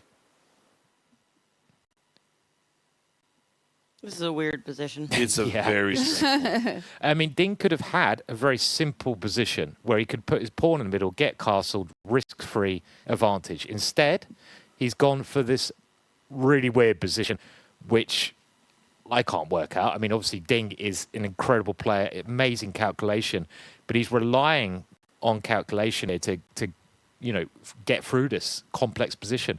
But it seems still a little bit strange when you have a safe option of an advantage or a complex way to proceed. Normally, you should always take the safe option. So he must be very confident in his position. Ding has not been super confident so far in this match. No. I'm basing this on the fact that a couple of times when he has had the advantage, he hasn't had the confidence to see it through and rather goes for safe draws instead of trying to capitalize on the maximum. Agree. I tell you, I'd rather be white here in the position on the wooden board. Actually, queen a7 might even be slightly more accurate because you have b6 in some positions. There's no knight c5 with tempo. But I would be worried black here because white's pieces can start flying into the position. Maybe you have to go b6 or something, but it's a really hard position to assess, this one. Really, really hard. Really? Maybe I made a mistake with the rook. Maybe I should move the pawn out to get the bishop. Yeah, okay. Now, one idea is bishop f4, but with the trick here of queen takes knight, I fell for the trick. I got my one cheap. That's not why I said geez. I wasn't making fun. Yeah, okay. I'm more I'm often trying to follow what you guys are saying so I can prepare the comments. And I'm looking at this and I'm like, oh my goodness, try to explain this to somebody in 2 sentences. I have no idea how I'm going to do that. Just don't try. It's too. This is unexplainable because there's too many pieces doing too many things. Yeah, I wouldn't like your job in this position. It's really hard because there's so many pieces doing so many things. General considerations. I kind of like this for black. Well, then you I guys just can play don't against each other. need to. I shouldn't, make blunders. Yes, no, of course, yeah. As long as you're careful here, then. But if you can get castled as black here, I agree. And No, but I'm thinking there's a lot of situations where I can take your bishop. sure. I don't even know Has what you're played taking queen at back four. with. I don't know. I was imagining the queen, but now I'm thinking, do I I want to get was that thinking tempo? the pawn. Maybe the pawn. I think the pawn makes more sense. I need to actually play. I need to forget about weakening my position and go for quick moves. This creates a threat. And then I was thinking if I can just get another knight up here, then my superior pawn formation will Moves like should Yeah. win the game. Essentially, I kind of feel like. There's moves like F5 here though, just to mix it up. Yeah, but and you can sacrifice, and I'll just ignore Right. it, and I'll just. just get. If you get castled, know. you're If I doing the get job. castled, that would be a big deal. Yep. Also, what? Ooh. How Ooh. crazy would something Ooh. like this be? No, it's this is a wild position. I mean, I could legitimately castle right now, You right? could. Because it's all about getting the king out of danger. Agreed. I don't know how to assess this position. All I know is that Ding had a safe way of playing, and this, to me, is a very unsafe way to play. It might be genius from Ding. It might be just And extremely clever. we did get that queen move. Yeah. Yeah. But it's always nice when you guys have already explained the point of that move and been analyzing it for a little while. Oh, a few moves back, I wrote, Ding's main priority right now is to get his king to safety. He needs to castle as quickly as possible. He starts that project by opening up for his bishop to move out of the king's way. And then that didn't happen at all. And I was like, okay, that was clearly not his focus. Yeah. So never mind. Never mind that comment. I've deleted it now. Sorry about that. No, that's all right. Uh, But now, oh, He protects the Okay. pawn. what? I mean, I guess that makes sense. it does make sense. Yeah. So the pawn was under attack, and Ding moves his rook in to keep the pawn safe. And on the next move, he's still ready to capture the white pawn. Or is he? What about now? Rook moves over, protects the pawn, and I have been inspired by the trap I fell for. Because now if the knight captures the pawn, the rook can capture the knight, exploiting the fact that if the other black knights then captures the rook, this has opened up between the two queens, which is part of the reason why Gukesh put that queen there to begin with. And here the white queen can capture black's queen. So now Ding is not even guaranteed to manage to capture the pawn that he was putting so much focus on. And he also sabotages castling to that side. He really doesn't want to castle in this game. No, it doesn't seem that way. And he has played this move. Yes, this move. This has a gut. Rook. Oh, hang on a minute. Look at it. Oh, Look at better. the bar. Better. Look at the Mistake. Oh, is this a mistake? Wow. What is oh. the bar doing? What is it doing? It looks so natural. Why is this? What's going on here? Okay. So for the moment, that pawn is safe. I'm looking at how can we divert the queen from pointing on black's queen. There are moves like pawn to g5, which sacrifices a pawn on the side of the board, but then in return enables the queen to move away, and now you can capture in the middle. However, I don't really like that, because then how are you now going to castle your king with the white queen pointing down where you normally move the king out of the middle of the board? Should we So- notify people that there's been a mistake? Yeah. Yes, but we should maybe also figure out what the mistake is. Yeah, that's your job. Fair enough. So I'm not a big believer in this pawn push on that side. Hey, Simon. Maybe I have all the time in the world. Oh, wow. That's calm. With the idea of going G5, right? Yeah. Okay. I'm just... Okay, so pushing the queen out of its position didn't really work that well. But frankly, the queen is not going to move. You can't keep this guy protected. You're very stuck with your pieces. And you know what? There might be some very nice line with bishop h6 if h4. I don't know how that works, but potentially. I don't think it So does if work. white tries to stop this plan, I go ahead with it anyway. And then we have a similar situation to the one we had previously. But one big difference is that now the rook is pointing down towards the white king, because in comparison to previously, the pawns on the side of the board, they vanished through this. And Simon says also the bishop can maybe move out to make threats on the diagonal. It probably doesn't quite Or maybe work you here. just take the pawn. Just take the pawn, yeah. And Wow, imagine if that's the move. who needs the castle in chess? You don't need a castle. Break all the rules. Leave your king in the center. And what's he's happened played- here? He's played. And, He's and missed now it. slightly better for Gukesh. What? Oh no! I Is just this forgot another to- You missed the mistake? moment. Is this another mistake? Yes. I think you found the brilliant mood there. I just sent the notification that Gukesh made a mistake. Now I've made a mistake. What is But we going missed on out in the this opportunity to figure out what the move was to make the chess engine think that Gukesh's move was a mistake to begin with. It could have been what you were saying because I saw that this was one of the suggestions, so maybe it was the same idea. The recommended move was pawn one step forward in the middle, Ah, okay. which doesn't really connect with any of the things we spoke about. Maybe just bishop d6 next. Simple. I'm trying to check more moves. Pawn. The move I was suggesting is the fourth choice and also was advantageous for Ding. Basically, Ding played one of the only moves that weren't good for him. Okay, Ding is getting castled. So there is a point to Ding's move as well. He's getting ready to get his bishop out and get his king to safety. It's just that while this is a nice, solid way of playing, he maybe had even better aggressive things to do immediately. I mean, one thing is for sure. Whatever's happening, players make mistakes. It does happen. We can't find the computer moves. This is a logical move, G6.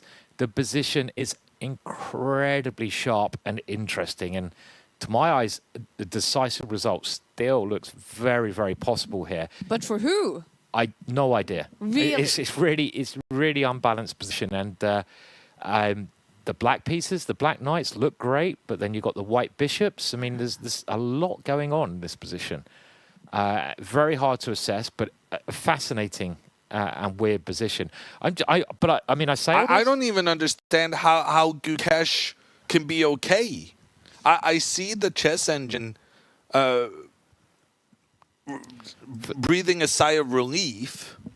Maybe after this move from Ding, but frankly, it seems to me that what was a problem a move ago is still going to be a problem for Gukesh on the next move. Maybe it's time to flick this b6 in and try to get the knight into that square. Something like this could. So I find that very interesting. The pawn pushing forward, attacking the queen, and now the queen can't even capture the pawn because that would leave the knight in the middle undefended. But here's the thing, Simon.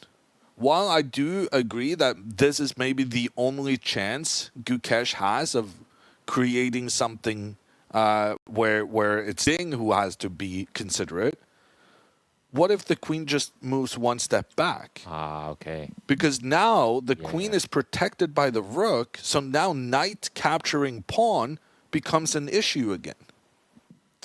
Yep, I missed this one.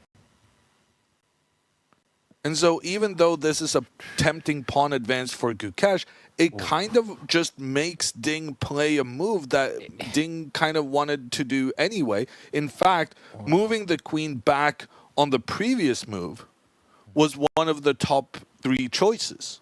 Okay. In order to just capture the pawn afterwards. The position gets really crazy there if I move my bishop to d5 after that little line. I mean, I'm just trying to work this out. Again, completely bonkers position. And I wanted to play Queen F6, of course. Of course. This is headache chess. There's too much going on here. And both players with 30 minutes, or a little bit more than 30 minutes, to make a lot of moves. yeah. This is going to be really hectic. And the queen is attacking the rook in the corner. I have to move the rook. And now I wanted like bishop g5 or something. Just keep throwing bits forwards.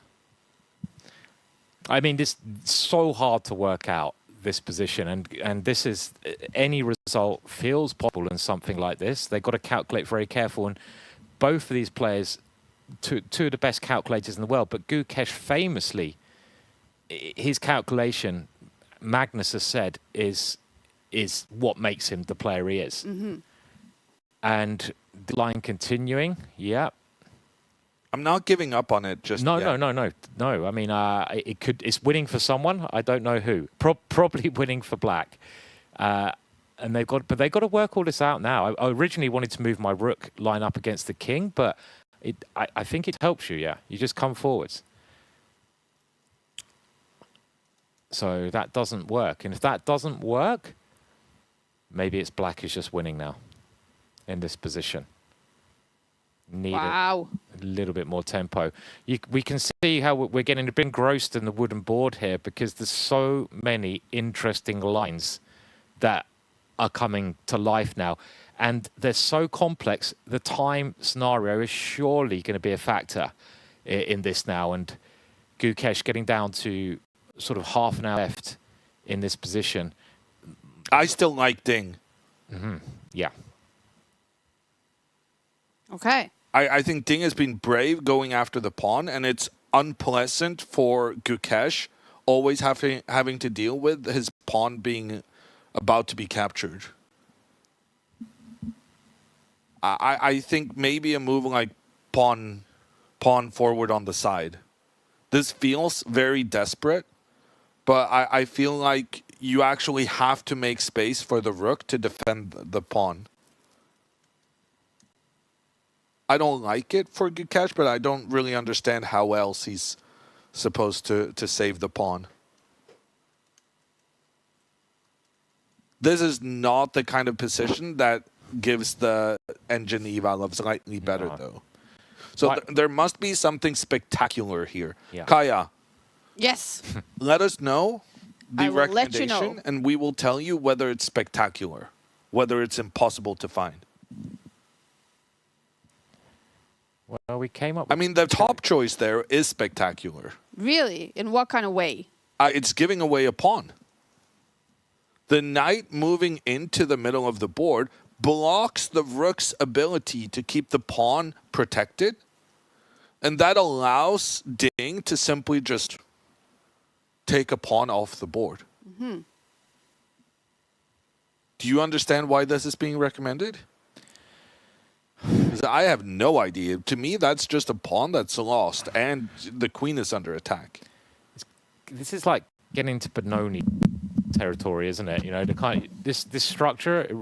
You know, you should always try to look at pawn structures that resemble things that you know, and this pawn structure resembles a sort of Benoni, right? So you're not immediately dismissing this as an opportunity, as a possibility. No, just because the black king's not castled. So I'm thinking, okay, pawn, probably not that relevant.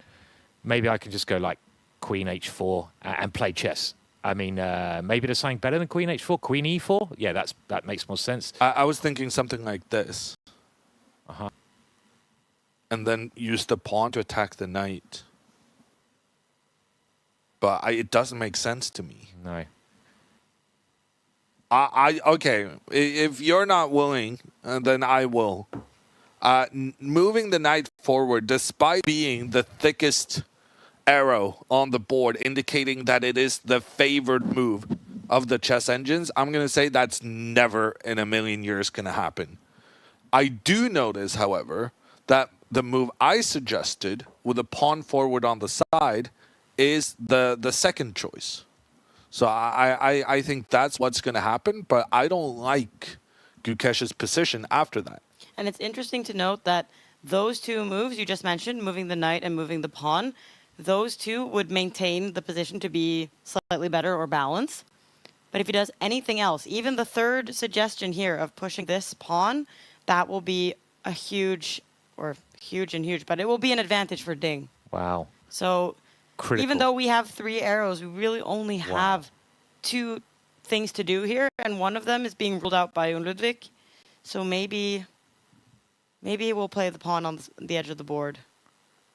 That shows you how this could be one of the key moments for the whole match. This position here, this could be a turning point. If Gukesh finds one of these moves, which we're struggling to work out, he's well in the game, maybe even better. But if he plays anything else here, Ding is better. This is a key moment, and he's only now got 26 minutes left. That's not a lot of time. He spent 10 minutes on this move. He's got about a minute per move coming up. If I've worked that out probably less than that, I should say. We got to look at this main move again, surely, this knight in the center, and try to work it out. I mean, this move you say he won't play. I mean, so if we do go for the top computer choice, the key line is obviously black takes the pawn. And now we've got to think the queen is on pre, quite logically. The queen has to move. Now, moving the queen in the center did give you that tempo. Can we try like another square? Can we try h4 with some ideas of just trying to play my knight in the middle and my dark square bishop somewhere? Like, you're not castled. Is this any compensation, this way of playing in this position? Because the black king is not castled. This is the one thing I'm trying to rely on. The black knights that I think Jonathan Browson calls them superficial. I can't even say the word. When they're sharing squares, they might get in the way of each other. Is this the computer's idea? Huh. Yeah, maybe. Will Gukesh find this idea? If it is, it'd be incredible if he does. It's easy for us to find this because the computer's telling us it's there. But for a human to give up a pawn this way in a critical moment with his time ticking down, that's a completely different ball game when he can play something much safer. So if he finds something like this, it'll be amazing. I just think worst case scenario, shouldn't Ding always be able to just trade his knight for the bishop? And then I assume you take back. Yeah. And now I'm scared of this pawn advancing. I'm scared of threats through the middle. I'm scared of a lot of things. But I kind of feel like I can solve most of it if I just maneuver my knight to attack your rook. And unless you do something crazy now, which I know you're considering. Probably expect, yeah. But say you just move the rook that's under attack. I move the knight back, and this should, at the bare minimum, be okay for Ding, right? Yeah. I'm scared for Gukesh's clock. He still has to make 25 moves, and he has less than a minute for all of those moves. He now has spent almost 13 minutes on move 16, 23 minutes and 44 seconds left on his clock, and it's dramatic for Ding as well, but he has 39 minutes. I mean, will they even make it to move 40? And will they have to start playing blitz chess? I think they will make it to move 40. I think, yes, they will have to play blitz chess at some point. They are going to get down to 5 minutes on the clock, and frankly, that could happen on move 25 rather than move 35, which has been common. I do think pawn forward on the side was a fairly obvious move, and it is what Gukesh has played in the end. And what I've realized is that I said pawn forward using the rook to defend the pawn, but actually there's a better plan here to use the bishop to take out the attacker. So just freeing up this square for the bishop to go there, I think is a very nice idea for Gukesh. And I think his main mistake with this move was spending so much time on what was an obvious choice.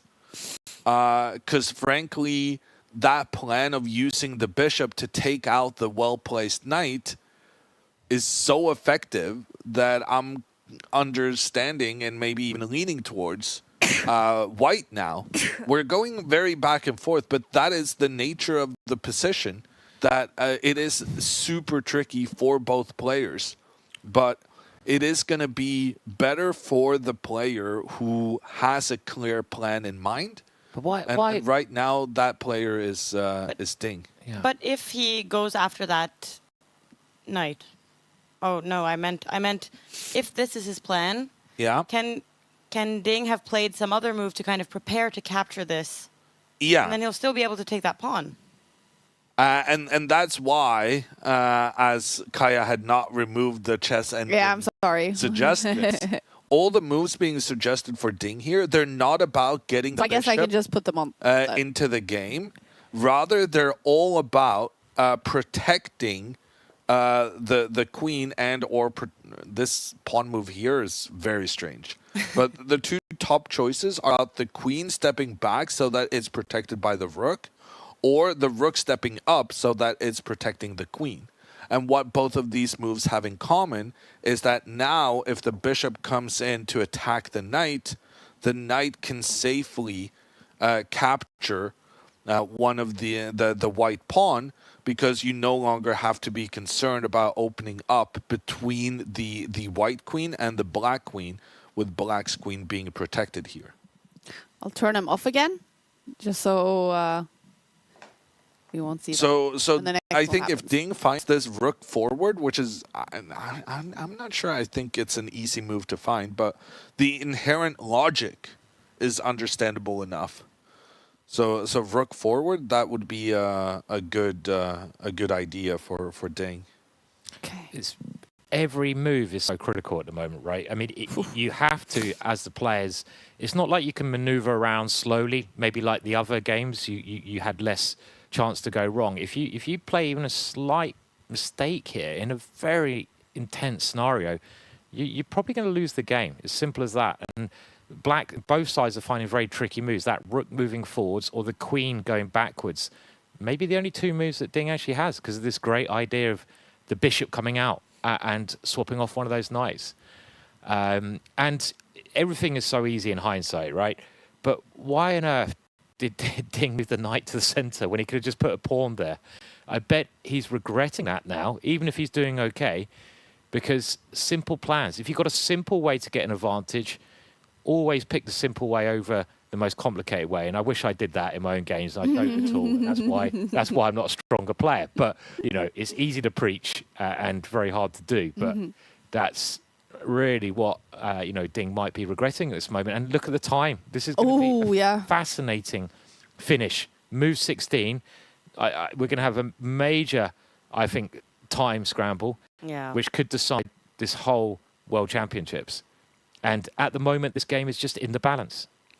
You know, any result possible. Yeah. I'm seeing on Twitter that there's a post from the Chess Base India crowd that is sitting there, like, watching their studio live. And everyone is, like, cheering when Gukesh played this important move. And I also asked people in the app, will Gukesh find one of the only two good moves? And 81% said yes, and they were correct.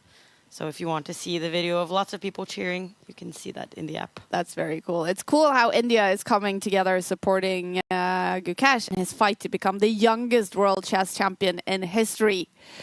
But he's up against a world champion, Ding Liren, the 17th world chess champion in history. And they are giving us such a cool game 11. What will happen in this one? What do you think right now then, Jon Ludvig? Didn't want to answer the question a few moves ago. Can you now say what you think? Well, a few moves ago, I thought Ding was looking very good. Now, I think Ding's position is unpleasant. I think I would struggle here with the black pieces based on how I play chess. But Ding is not me. Ding is significantly better. And I think he's better capable of dealing with this pawn formation and the threats that Gukesh is coming in with. Also, Ding has proven himself to be quite good when he gets low on time, because somehow it takes away some of his nervousness, and he just relies on his intuition, his instinct, which is, I would say, in better shape than his thinking is, because frankly, he's spending a lot of time unnecessarily, not just today, but at many points during the match. But when he gets low on time, he kind of feels some freedom of, okay, now I just have to play quickly, and he's been doing that pretty well.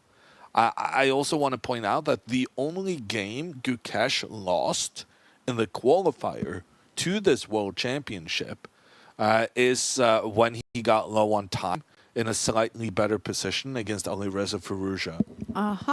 And then he got crushed in a time scramble. But Alireza Firouzja is amazing. He's good. He's good in general, but especially when the opponent is having to make quick decisions and when the time is getting low. Yeah, I mean, a very tense moment, right? Yeah. This is really, Ding. Actually, I think it was Gukesh who had to find one of these two moves, and like you say, that pawn sacrifice incredibly hard to find. So this move was key, and any other move, Ding would have been doing incredibly well. And now I think it's Ding who has to find one or two moves. Really? It seems. Yeah. Otherwise, I think he's just going to be worse. And let's just talk about that again. So, what are the one, maybe two moves he probably now has to find? I think, it's defending the queen. This is key because the big idea is this pin on the black queen, so you can't move the black knight in the middle. And for this reason, if you did move the knight, you lose your queen. So you've got to do something about that issue. So you've got to do something with your queen here. So you either defend the queen or you move the black queen to make your knight in the middle able to move somewhere. So he's got to find the black rook coming up one square, which defends the queen, or the other option is defending the queen by moving the queen. Oh, he doesn't do it! He's played h5. Okay, I was wondering about this because this is actually... This was probably his It plan says now better for Gukesh. with the previous move. Yes. Is this a mistake? Ding had a plan to nudge the white queen out of its position. So instead of dealing with the queens pointing against each other, Ding is trying to push white's queen out of position by using the bishop to attack the queen. And frankly, the queen only has one available square, Simon.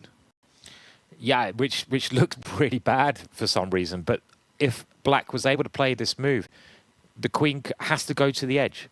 It has nowhere else it can go because it's kind of very close to being trapped. This would be basically game over, right? Because then you take out the bishop that was the best white piece right now. Yeah, and there's many follow-up moves after that. So, so there's a big threat with Ding's idea. So maybe it's a good move. Yes. I mean, it's a good plan. It's a and challenging then the question is whether it's good after we see what... Because all these moves are like plans and counter plans. Yeah. So it all depends And now. now Okay, if- Gukesh moves his pawn. Yeah, so now if bishop moved out, which was the plan to attack the black knight, then actually the white queen would run out of available squares. This would be highly problematic for the queen. So Gukesh tries to create some disruption in Ding's camp. And this was the top computer move. He pushes the pawn forward, which attacks Ding's queen, and Ding cannot capture this pawn because the queen is the one defending the knight in the center of the board. And here the white queen would just be allowed to capture that knight. So the queen has to move away. But then we talked about this pawn push previously, Simon. And then we said maybe it's not so good to make this move because then the black queen can do something it wanted to do anyway, which is move back, and now it's protected by the rook.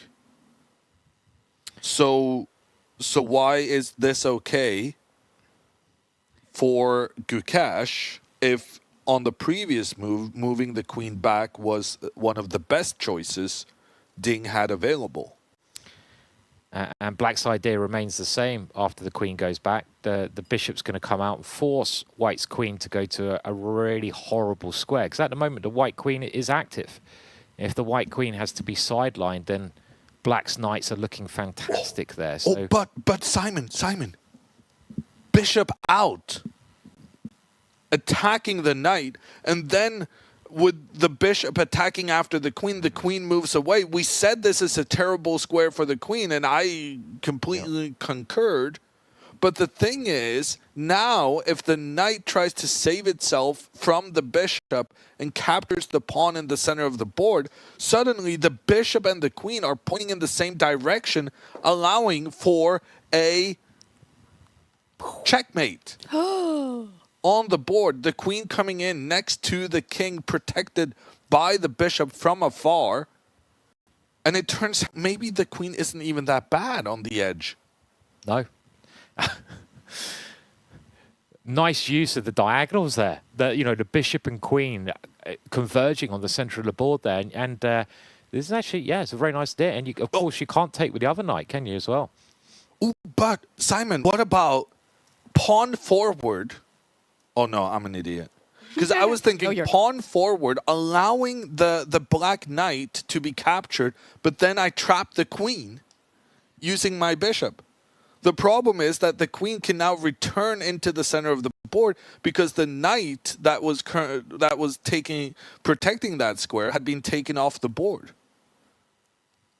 Really complex position. And the computer just says balanced, of course. Yeah.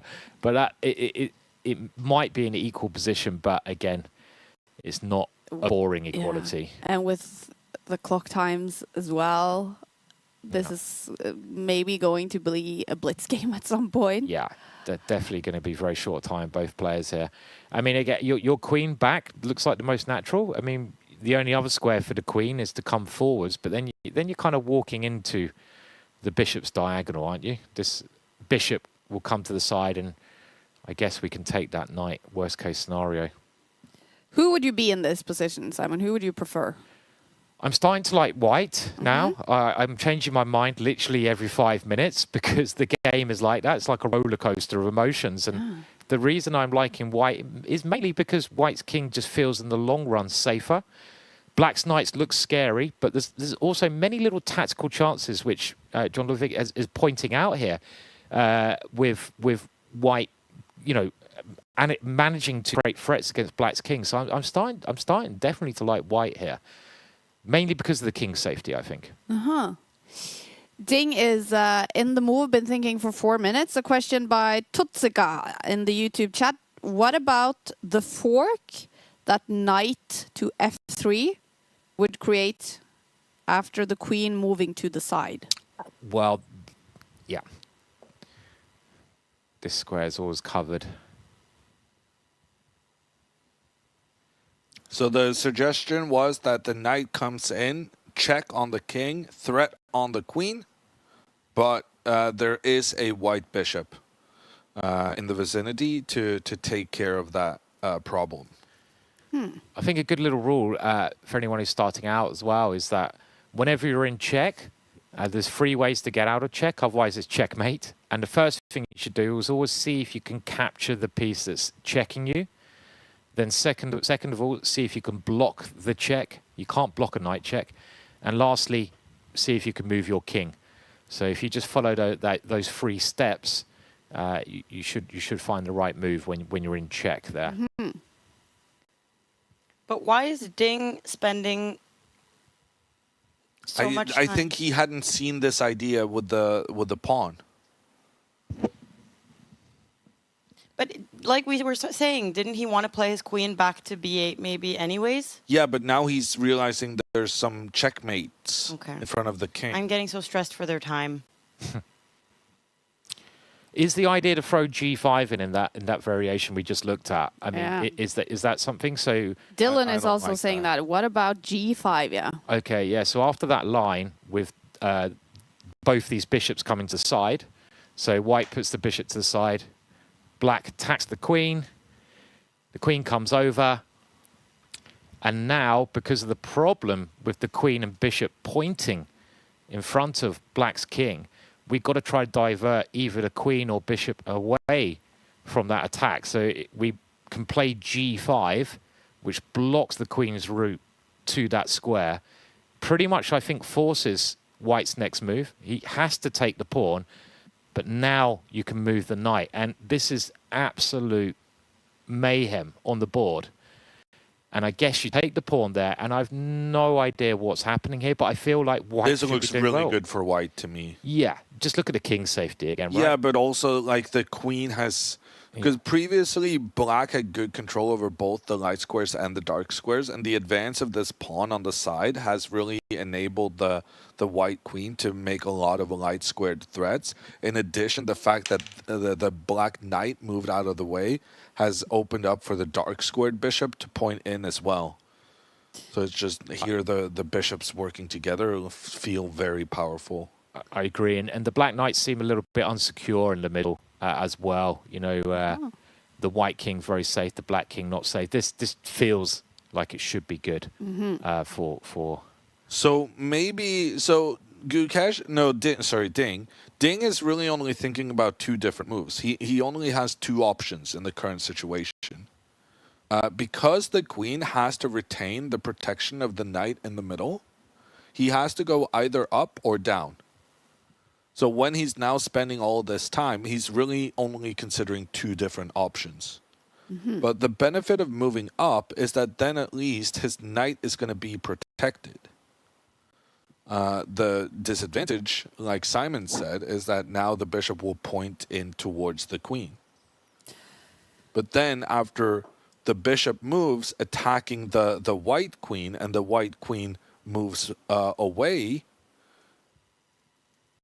maybe now the black queen can just capture one of white's pawns? I don't think I'd move the white queen away there. I think that was the thing I was worried about, that the black queen is on a bit more of an exposed square, and I might seriously consider now taking the black knight with the bishop, so I can try to get out the light squares. This is one line I was wondering, and then if you take back, my queen has a different square in the middle. I sort of changed plans a little bit here. But maybe the knight comes back, right? Yeah. This seems winning for black to me. Ooh. Because I'm taking this pawn, Yeah. and your bishop on the dark squares was the only real thing that was creating serious problems for me. But if I go knight a3 here, I mean, it's just still. Maybe winning is a bit strong, but If I feel like I should be better at least. And I want to play rook b1 here, I guess. And now I want to take on b7, but I've got the knight move as well. Taking on b7 is not really working, is it? At worst, it's an equal position. At Yeah. best, Ding can use his extra pawn. Yeah, okay. So, I think Yeah. we're leaning towards the queen moving up now. Okay. Because that does have the option of capturing a pawn in some circumstances. But I do think, Simon, that if the pawn... So, this is the current situation. If the queen moves up, I think we agree that the bishop still moves out. Because you could also now move the knight to attack the queen. But the problem with the knight moving, I don't like a potential trade between the bishops. So I think still bishop moves out, pointing towards these pieces. Bishop attacks the queen, and the queen still moves to the side of the board. And I think I've actually completely changed my mind about this queen placement. Initially, I thought this is the most awful thing I've ever seen. Yeah, same. But now, when I'm realizing that after queen takes pawn, the rook and the queen and the bishop, they're all coordinating towards that same square in front of the black king. And it's not immediately obvious to me how you... well, actually, maybe pawn here. Because now I'm threatening to trap the queen as well. Okay, now I'm feeling like, what is actually Gukesh supposed to do? Because the more we look at it, the more I'm liking this queen move forward. That knight a3 move was maybe not as silly, because you might... so if we go back, to where we're putting the bishop on a3, the reason we're going for lots of different ideas is this is how complex the position is. We're not really using a computer here. Well, we're not. And we're trying to work things out. The players are doing exactly the same, but their time is ticking down. And there's so much going on. This is one of the most interesting positions we have seen in the competition and one of the most critical. And I'm thinking in this position, I mean, could you try this knight now? We could give this a go. Ideally, I'd love to get my knight there. And here, I'm just wondering if I can play the knight in this position, because I take the queen with check. And if you take my queen, then again, it's complex. And what's he played? Where has he moved the queen? He has played a move. Oh, he moved it forward, and the knight didn't move up. And they're playing the moves very quickly here. Very quickly. So I'm reverting to the situation. Pawn it forward. It says better on the bar for Gukesh. Attack the queen. The queen moved up. The bishop came to attack the black queen. And Ding made the only sensible move, attack the white queen. I'm so happy I had written all of those comments already, because that was going really fast. I was going to say, Maud, that with time scramble incoming, Doug pointed out here in the YouTube chat that Maud's job is going to be tough when players get low on time. And we get another He move. took the trade. What? He took the knight. What? That was Simon's move, and I kind of dismissed it. I wasn't too impressed with it. So bishop takes a knight. This was necessary to give the queen a square in the center of the board to move to. Ding then captures the white bishop. And now with the queen moving into the middle, I thought this was completely fine for Ding.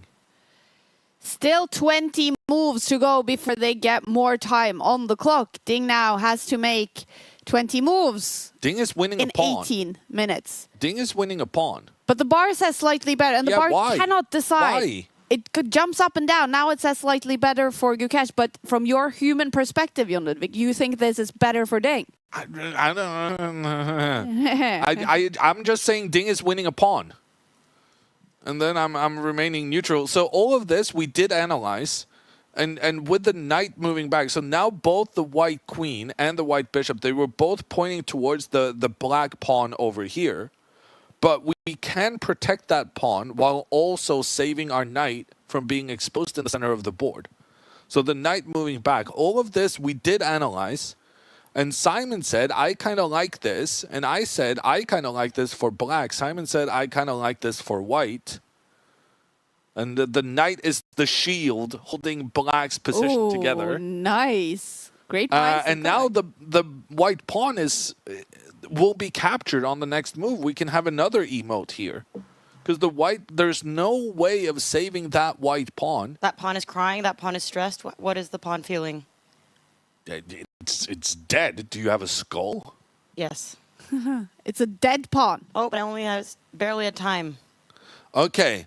So Gukesh follows in Simon's footsteps with the knight forward on the edge of the board. And now queen takes pawn, I assume. This will be an extra pawn for Ding. But if he does do this, the rook comes in, attacks the queen moves back, but then the rook is going to move up. This is the move we didn't study. This rook move, I like this rook move. I think we were thinking either the knight forward or something, but I think the rook move is the key to why Gukesh is better here. Huh. Simon is back in the studio.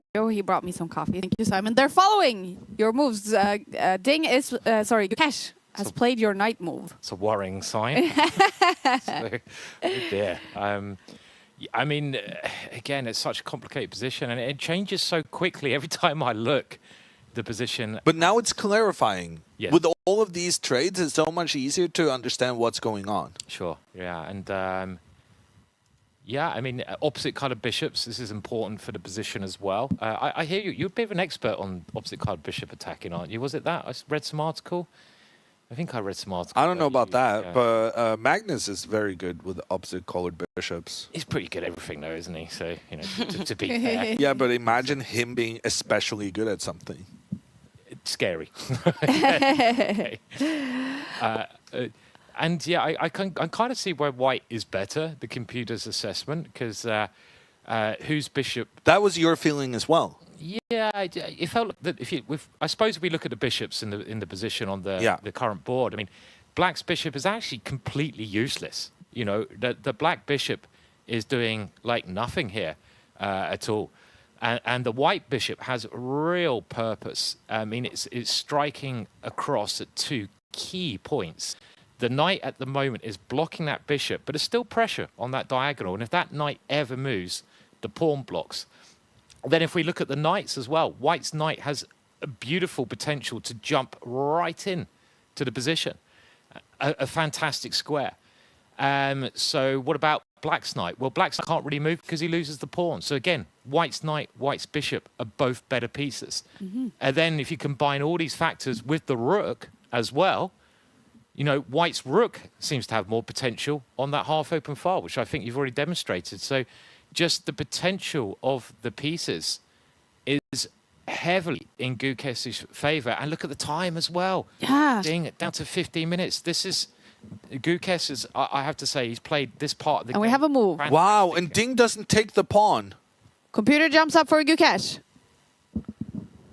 Okay, this is very brave from Ding. He wants to capture the pawn and prevent the counterplay at the same time.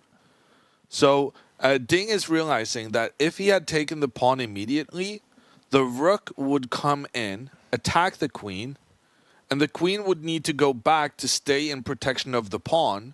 But here, I think the move that we didn't really consider, Simon, I really like this rook move. Instead of the knight moving forward, I just like getting both the rooks working together to put pressure here. And this is terrible for Ding.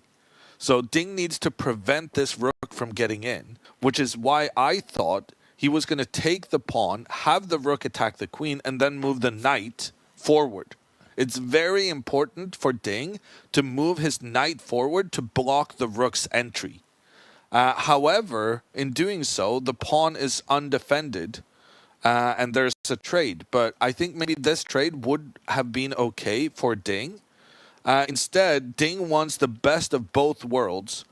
So Ding is pushing the rook up, protecting the pawn, so that if the white rook comes into pressure here, then the knight will block the rook while simultaneously the rook is defending here so that the queen cannot. So Ding is basically trying to both get his knight to blockade, his queen to take the pawn, and the rook to defend all at the same time. But Gukesh has played against this brilliantly with the knight just moving back. It wasn't about moving that knight forward. Instead, Gukesh is putting a priority of preventing Ding from blockading the position. And now Ding has finally captured the white pawn. But here, Gukesh will move his rook over to attack towards the black queen. And even though Gukesh is down a pawn, what is very important here is that Gukesh has created a circumstance where moving the knight forward to block the rook's entry is not that great of a move, because after knight takes, pawn takes, the key here is that even though Gukesh is down a pawn, Gukesh is racing forward with his pawn on the side of the board. And this is creating trouble for the black king that still has not castled. And if this pawn is captured, that king is never castling, with the white queen coming in, pointing towards the black king. And this, I think, is game over. Wow. Wow. 18 minutes to go to make 18 moves for 18-year-old Gukesh, who is fighting to become world champion number 18. Is that a lucky number for him? Do you think he will win this game? he's done really well to create the pressure now. He's played the last couple of moves nicely. I'm shocked he's spending time here, though. There's only one move, and it's completely obvious. Very strange time management to spend more than a second here. He has to move his rook over to attack the queen. He makes a move. But he moves the He other moves rook. the other What? rook. Why are you moving the other rook? Okay, apparently Bunch that of was moves. okay. I didn't like moving this rook because then the knight could blockade without the pawn advance being that impressive. But Ding decides not to. So Ding is scared of this trade between the knights, which is very interesting. The queen instead moves back. What a drama we're about to see. Is it? I mean, I don't need to ask the guy next to me. I know he's going to approve. What do you think about sacrificing the rook now? The first move you look at, you must look at the most forcing moves first, and this is certainly a forcing option because it leads into black having to take this rook, and then look at these light squares. The queen dives in, and the bishop shows its true power here. I guess the thing that Gukesh is trying to work out is how good is this? Because if this is really good, you play it. If not, you keep the pressure up. This as often happens in a game of chess. It's when do you pull the trigger? You might have gained an advantage in the position, and you've got to convert that positional advantage into a tactical one, but the timing is key. And sometimes it's better not to take the first opportunity, but wait until a better one. On the surface, this looks terrifying for black. What does black even play here? It looks game over to me. Wait, what? Oh, if that move happens. And it's forced. Well, this is the forced line. I don't think there's anything else. And he hasn't. He doesn't played do it. He's played something else. And now Oh, what's happening? Oh, what's I don't happening? know what's happening. But Ding got castled. Ding is very happy to get his king In move castled. 24, he castles his king. I have to go back and analyze this on my own time. What would have happened if the rook sacrificed itself? But Gukesh moving the rook, playing it safe, getting that rook forward. To be fair, that is the move I was suggesting in a similar situation earlier, which I was really happy with for white. Ding does get his king castled, but the problem remains, like Simon said earlier, this bishop is pointing out into nothingness, whereas white's bishop is pointing towards the knight, towards the pawn, and there's also a white pawn that could potentially get moving forward, trying to become a new queen. This looks absolutely fantastic for Gukesh. I mean, I know the computer says he's better, but this is like a dream position you can get in an opening like a Benko. Everything is working so well. I mean, Gukesh has played this game brilliantly, absolutely brilliantly. And now, is he piling up the pressure? I would assume so. So has his rook come over? He must have moved the rook over, surely. No, what is this? What? Oh, and the bar jumps over to Ding. Is this a mistake? What is happening? What a weird move. It could be brilliant.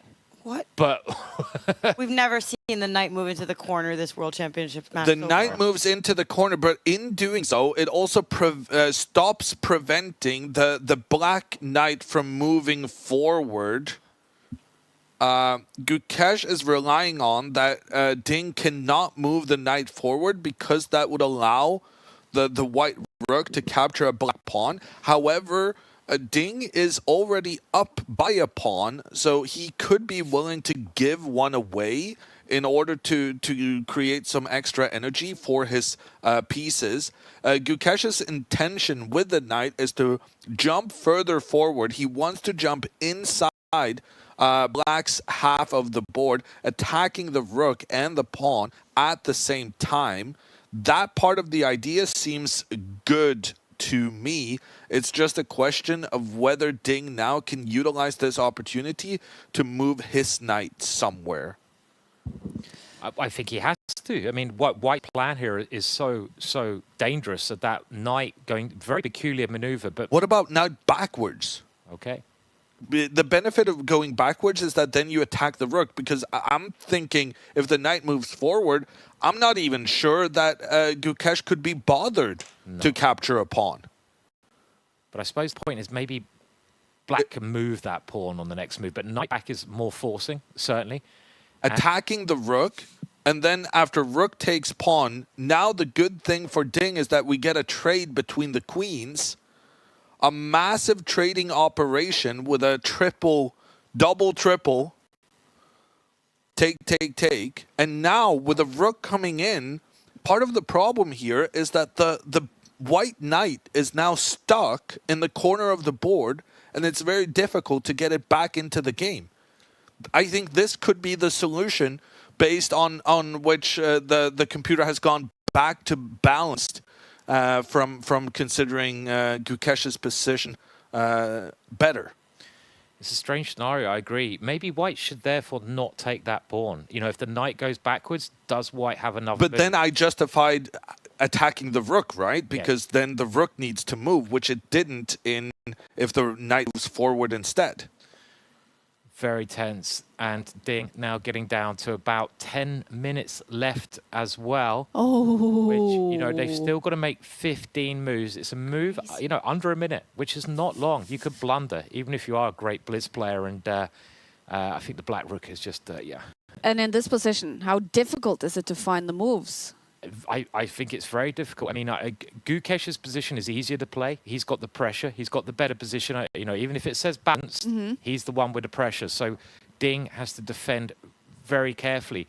I love this idea of knight a7, because if you're Ding here, you'd love to force simplification, even if it costs you a pawn, because the longer you keep the tension here, I mean, it could just build until it just explodes in the wrong place. And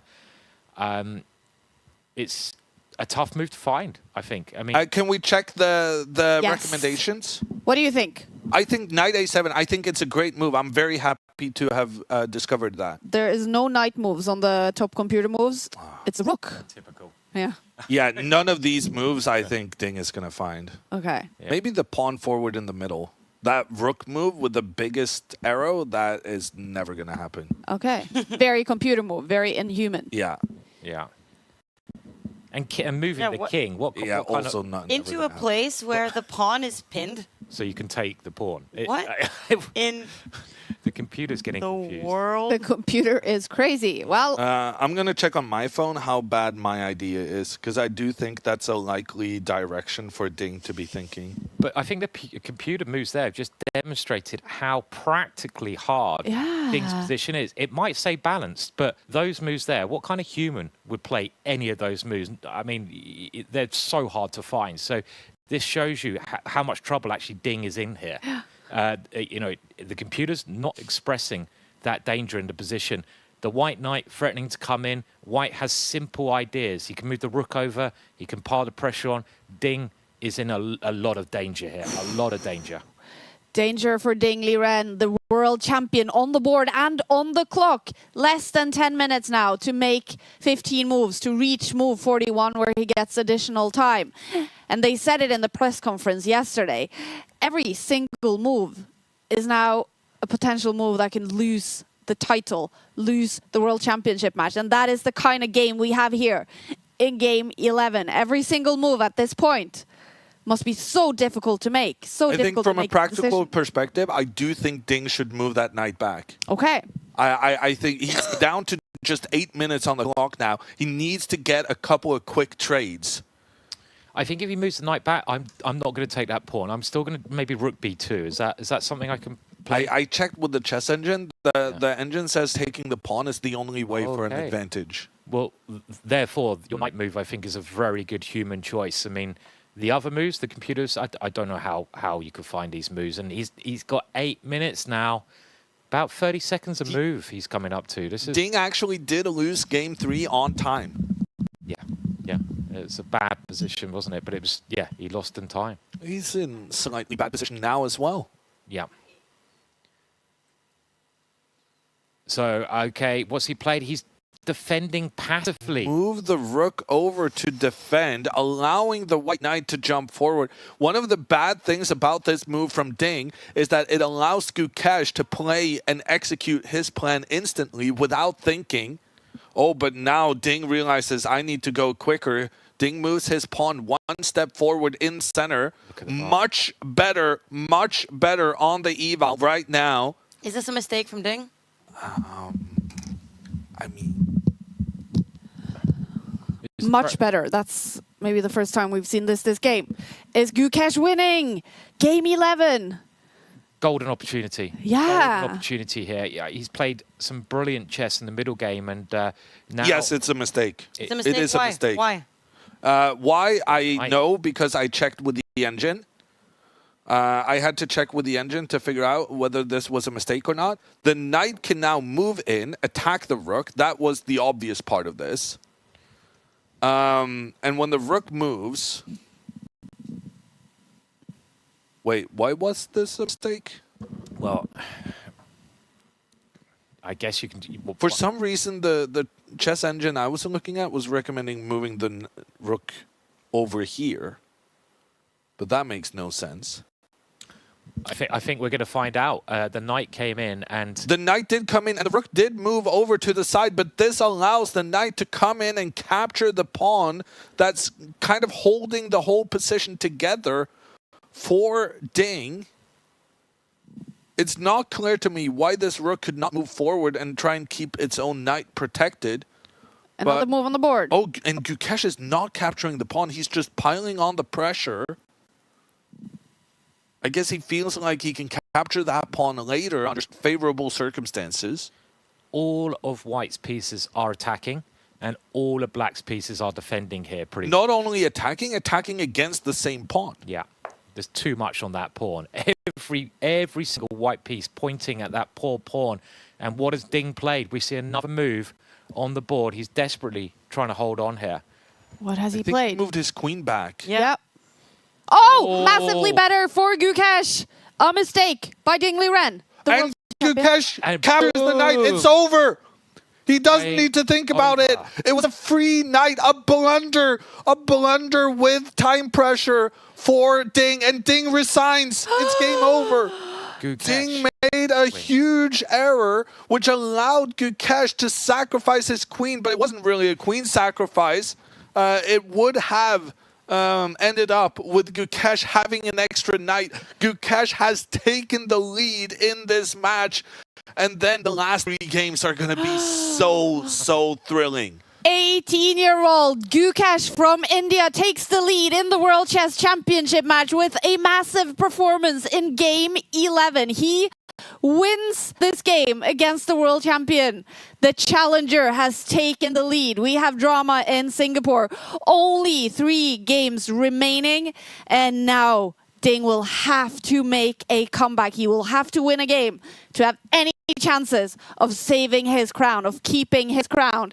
Gukesh, an 18-year-old fighting to become the youngest world champion in history, has taken the lead. Simon, what do you think about Gukesh's performance by the board today? Brilliant. Yeah. Absolutely brilliant. I mean, the game it looked like it was up and down. It was really intense. There was loads of tactics hiding. They both had some chances, but the way Gukesh handled it, okay, he went slightly wrong at only one moment. And the rest of the game, the middle game, his skills in the middle game going onwards were phenomenal. And the way he just kept the pressure on until he released the bullet there. He kept the pressure on. All of White's pieces were attacking. Something had to give, and he took his opportunity as soon as it came about. I think he played just a brilliant game. He kept his cool. He handled the time a little bit better, and he got the result. Phenomenal. Incredible stuff. We didn't even have time for the hammer time, but you saw it right at the end there. And Ludvig, let's go to our board here in the studio. And can you show us why this is over and what move was the blunder and what happened in those We're going to play it seconds? out to checkmate. Oh, let's do it. Let's play it out to checkmate. With the queen moving back, the reason for this being such a massive mistake on Ding's part is that after queen captures knight, now you are in massive trouble. If the pawn captures the queen, which is the obvious thing to do, being offered a queen like that, that opens up for the two rooks coordinating together along the b file, with the rook coming in, capturing a black rook and attacking the queen. The queen would like to escape, but because of the pressure towards the king, the queen is not allowed to escape. The queen will have to just take the rook instead, but then as the dust settles, the position is that Ding has a pawn and Gukesh has a knight. A knight for pawn is a winning advantage at this level, and the game could have continued with the knight jumping around, attacking all the black pawns. Gukesh could try to keep on to the pawn furthest on the side of the board to try and prevent white opening up there. But the knight just keeps being menacing. And as the knight jumps around, attacking the rook tries to hold on to this pawn on the side of the board as best it can. But then maybe the white rook would start concentrating against the black king instead. The bishop moves in, tries to protect the pawn over here, but suddenly the priorities have changed. Now it's about capturing on the opposite side of the board. That's the flexibility of having the extra knight. Yeah, I'm lost for ideas here. Maybe the rook moves into the center of the board. A pawn gets captured. Check on the king. The king has to move, but now the rook returns to the edge. There's problems everywhere. This pawn is under attack. The bishop comes in to the game, and I think we're going to be merciful here on black's behalf with the bishop coming in. Check on the king. If the king moves to the side, then the knight comes in, attacking both the king and the rook, and so instead we're just gonna hide in the corner and await the knight, the bishop, and the rook working together for checkmate. A beautiful checkmate. This would have been the end position, but Ding resigned in a losing position. Gukesh wins game 11. How impressed are you with Gukesh today?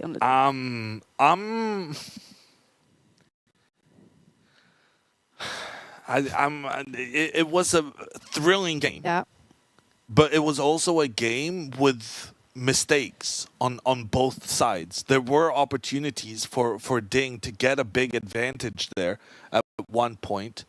But I think, number one, the execution, once Gukesh managed to trade off the right pieces, the way he executed that middle game, where his bishop was really good and this bishop was really bad, that was beautifully done. Mm-hmm. And I also think the opening. Yeah. Gukesh came in here. He said, I want to win. I will play one of the most exciting, riskiest openings there is. I will gambit my pawn and put you to the test. And that was great, fighting spirit from Gukesh, and he managed to get Ding to spend an hour on the clock in the first 5 moves. When does that even happen? Mm-hmm.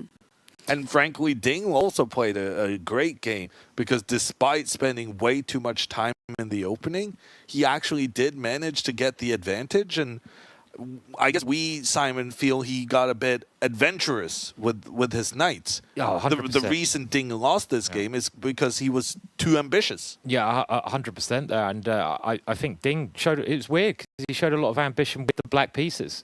He's not really showing ambition with the white pieces, let's be fair, in previous games. But in this game, Ding was like, okay, I'm going to go for it as well. And he pushed the pawn in the middle. But it's a little bit strange doing that with black rather than white. He's going to have to do it with white in the future games. And he pushed that pawn, and he had this opportunity to play quite safely. Like you say, put the pawn in the middle and castle. Instead, he got adventurous with the knight. And that's where he went wrong. He forgot about his king's safety, and he allowed Gukesh to get a bit of a strong initiative. And it leaves us in, I mean, that's probably one of the best results for the match. Yeah. Because Ding has 2 whites out of 3. That's true. Ding cannot play like he's been playing with white. He can't play for a draw. He's got to win with one of the white games. So he's got to take more risks, and he's got to go for it. Yeah. Something which he's been holding back on. So we're going to have fireworks and excitement. With 2 whites, it's still very possible he can get a win. Bravery from Gukesh today. He wins game 11 and game 12. Yeah. Ding now with the white pieces. There has been almost 0 action in his white game so far. But what do you expect tomorrow then, Jon Ludvig? With game 12, Ding is down in the match and he has the white pieces. I expect the complete opposite of what I was saying he wanted to do to kind of keep the game close. I'm expecting him to go back to the English opening, which was a really unorthodox. The one game that they had there already was unorthodox, exciting. It was just a really interesting position. And that's the kind of area that that Ding is gonna have to explore. He can't go to any mainstream opening where Gukesh has a good preparation and showed that he's prioritizing staying solid as black. It's really weird, like Simon is pointing out. Ding is way more ambitious with the black pieces than he has been with the white pieces. Yeah. And we've seen this repeatedly. It's not true just for this game. It's also true for the French defense where Ding won with the black pieces.